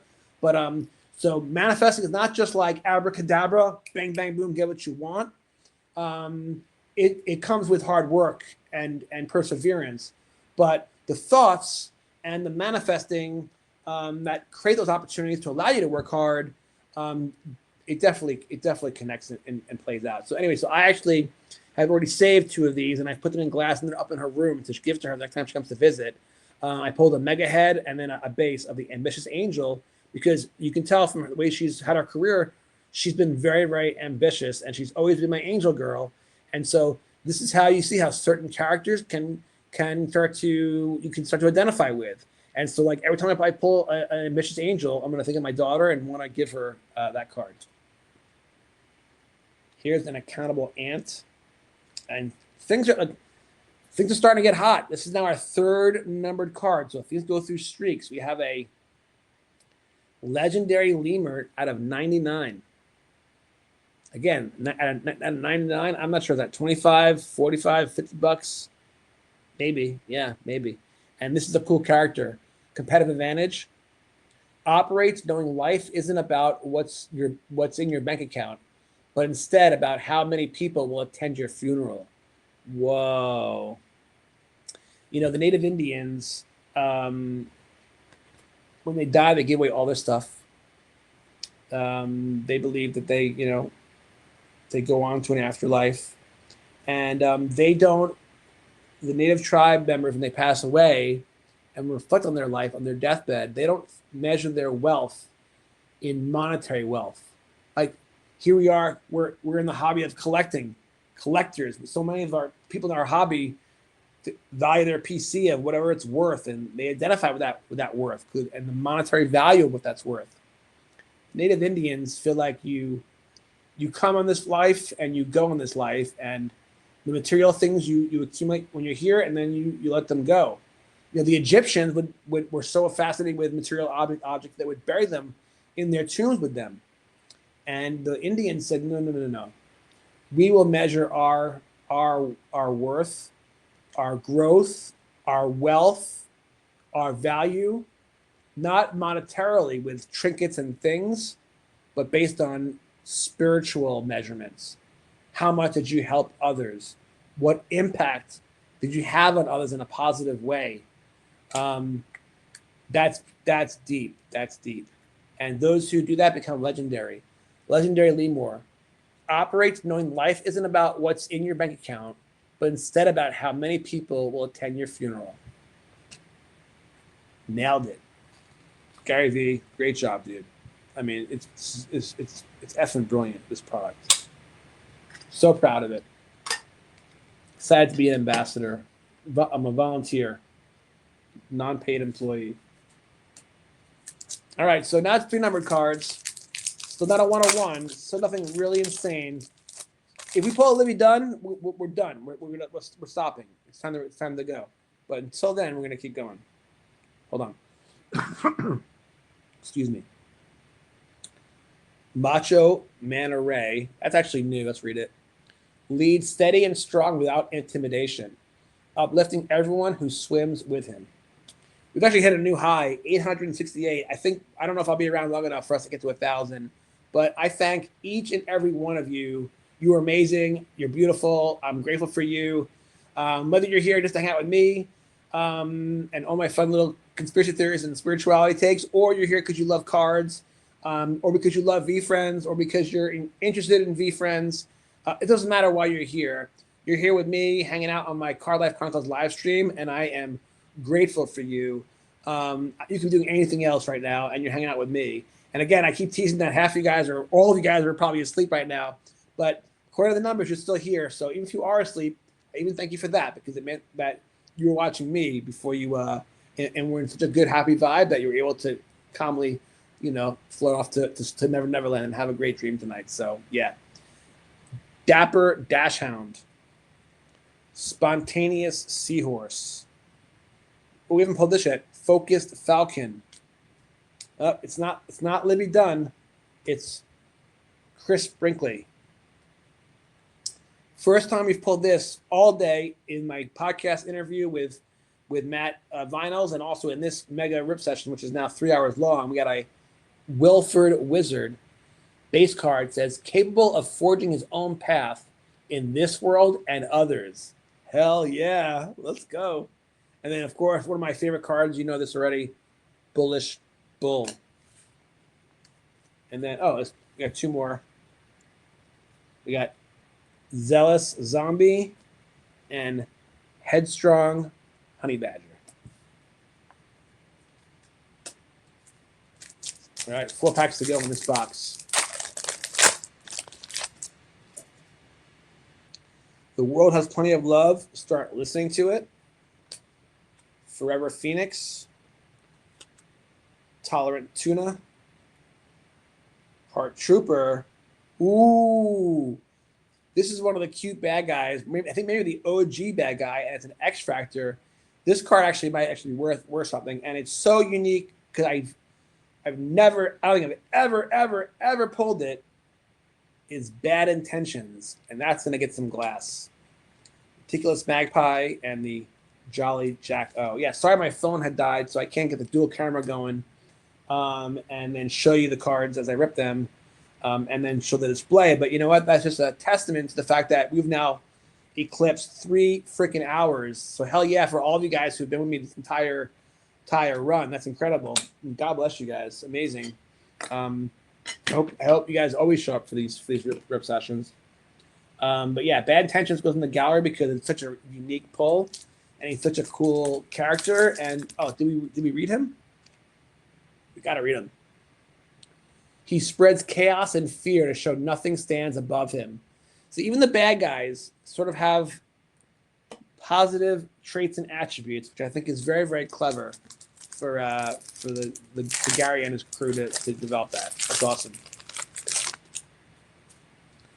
Wily Wild Boar, Hungry Hammerhead, Zestful Zebra, Brilliant Blobfish, Honorable Ohm, Outgoing Octopus, Capable Caterpillar. Yeah, when I tell my wife last night that I'm exhausted because I was up so late, and she's like, "Why? What were you doing? Were you playing video games again?" I'm like, "No, I did a live stream with 868 people," and she's gonna be like, "Yeah, right." but I have proof. Can you guys see how many people are alive, or just do I see that?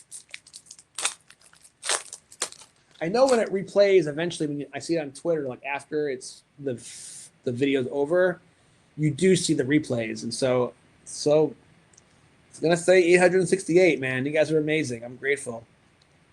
Polished poodle, balanced beetle, offensive oriented orangutan, articulate armadillo. Oh. I'm getting tired, guys. I'm starting to get to that level. Competitive clown. I think about all those like marathon fundraisers they used to do back in the day where they'd stay up all night raising money. How do they do it? I know how they did it. They drink a lot of coffee, and I'm on a major coffee hiatus. It's been months since I had a cup of coffee. I have used coffee a lot as a very abusive tool to write books. I stay up all night. I've done this many nights throughout the years, writing books. When I get in the zone, I want to keep going.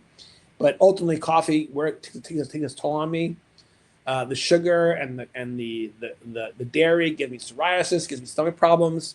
I start getting fat. It's not a good situation. And so I'm better off being without it.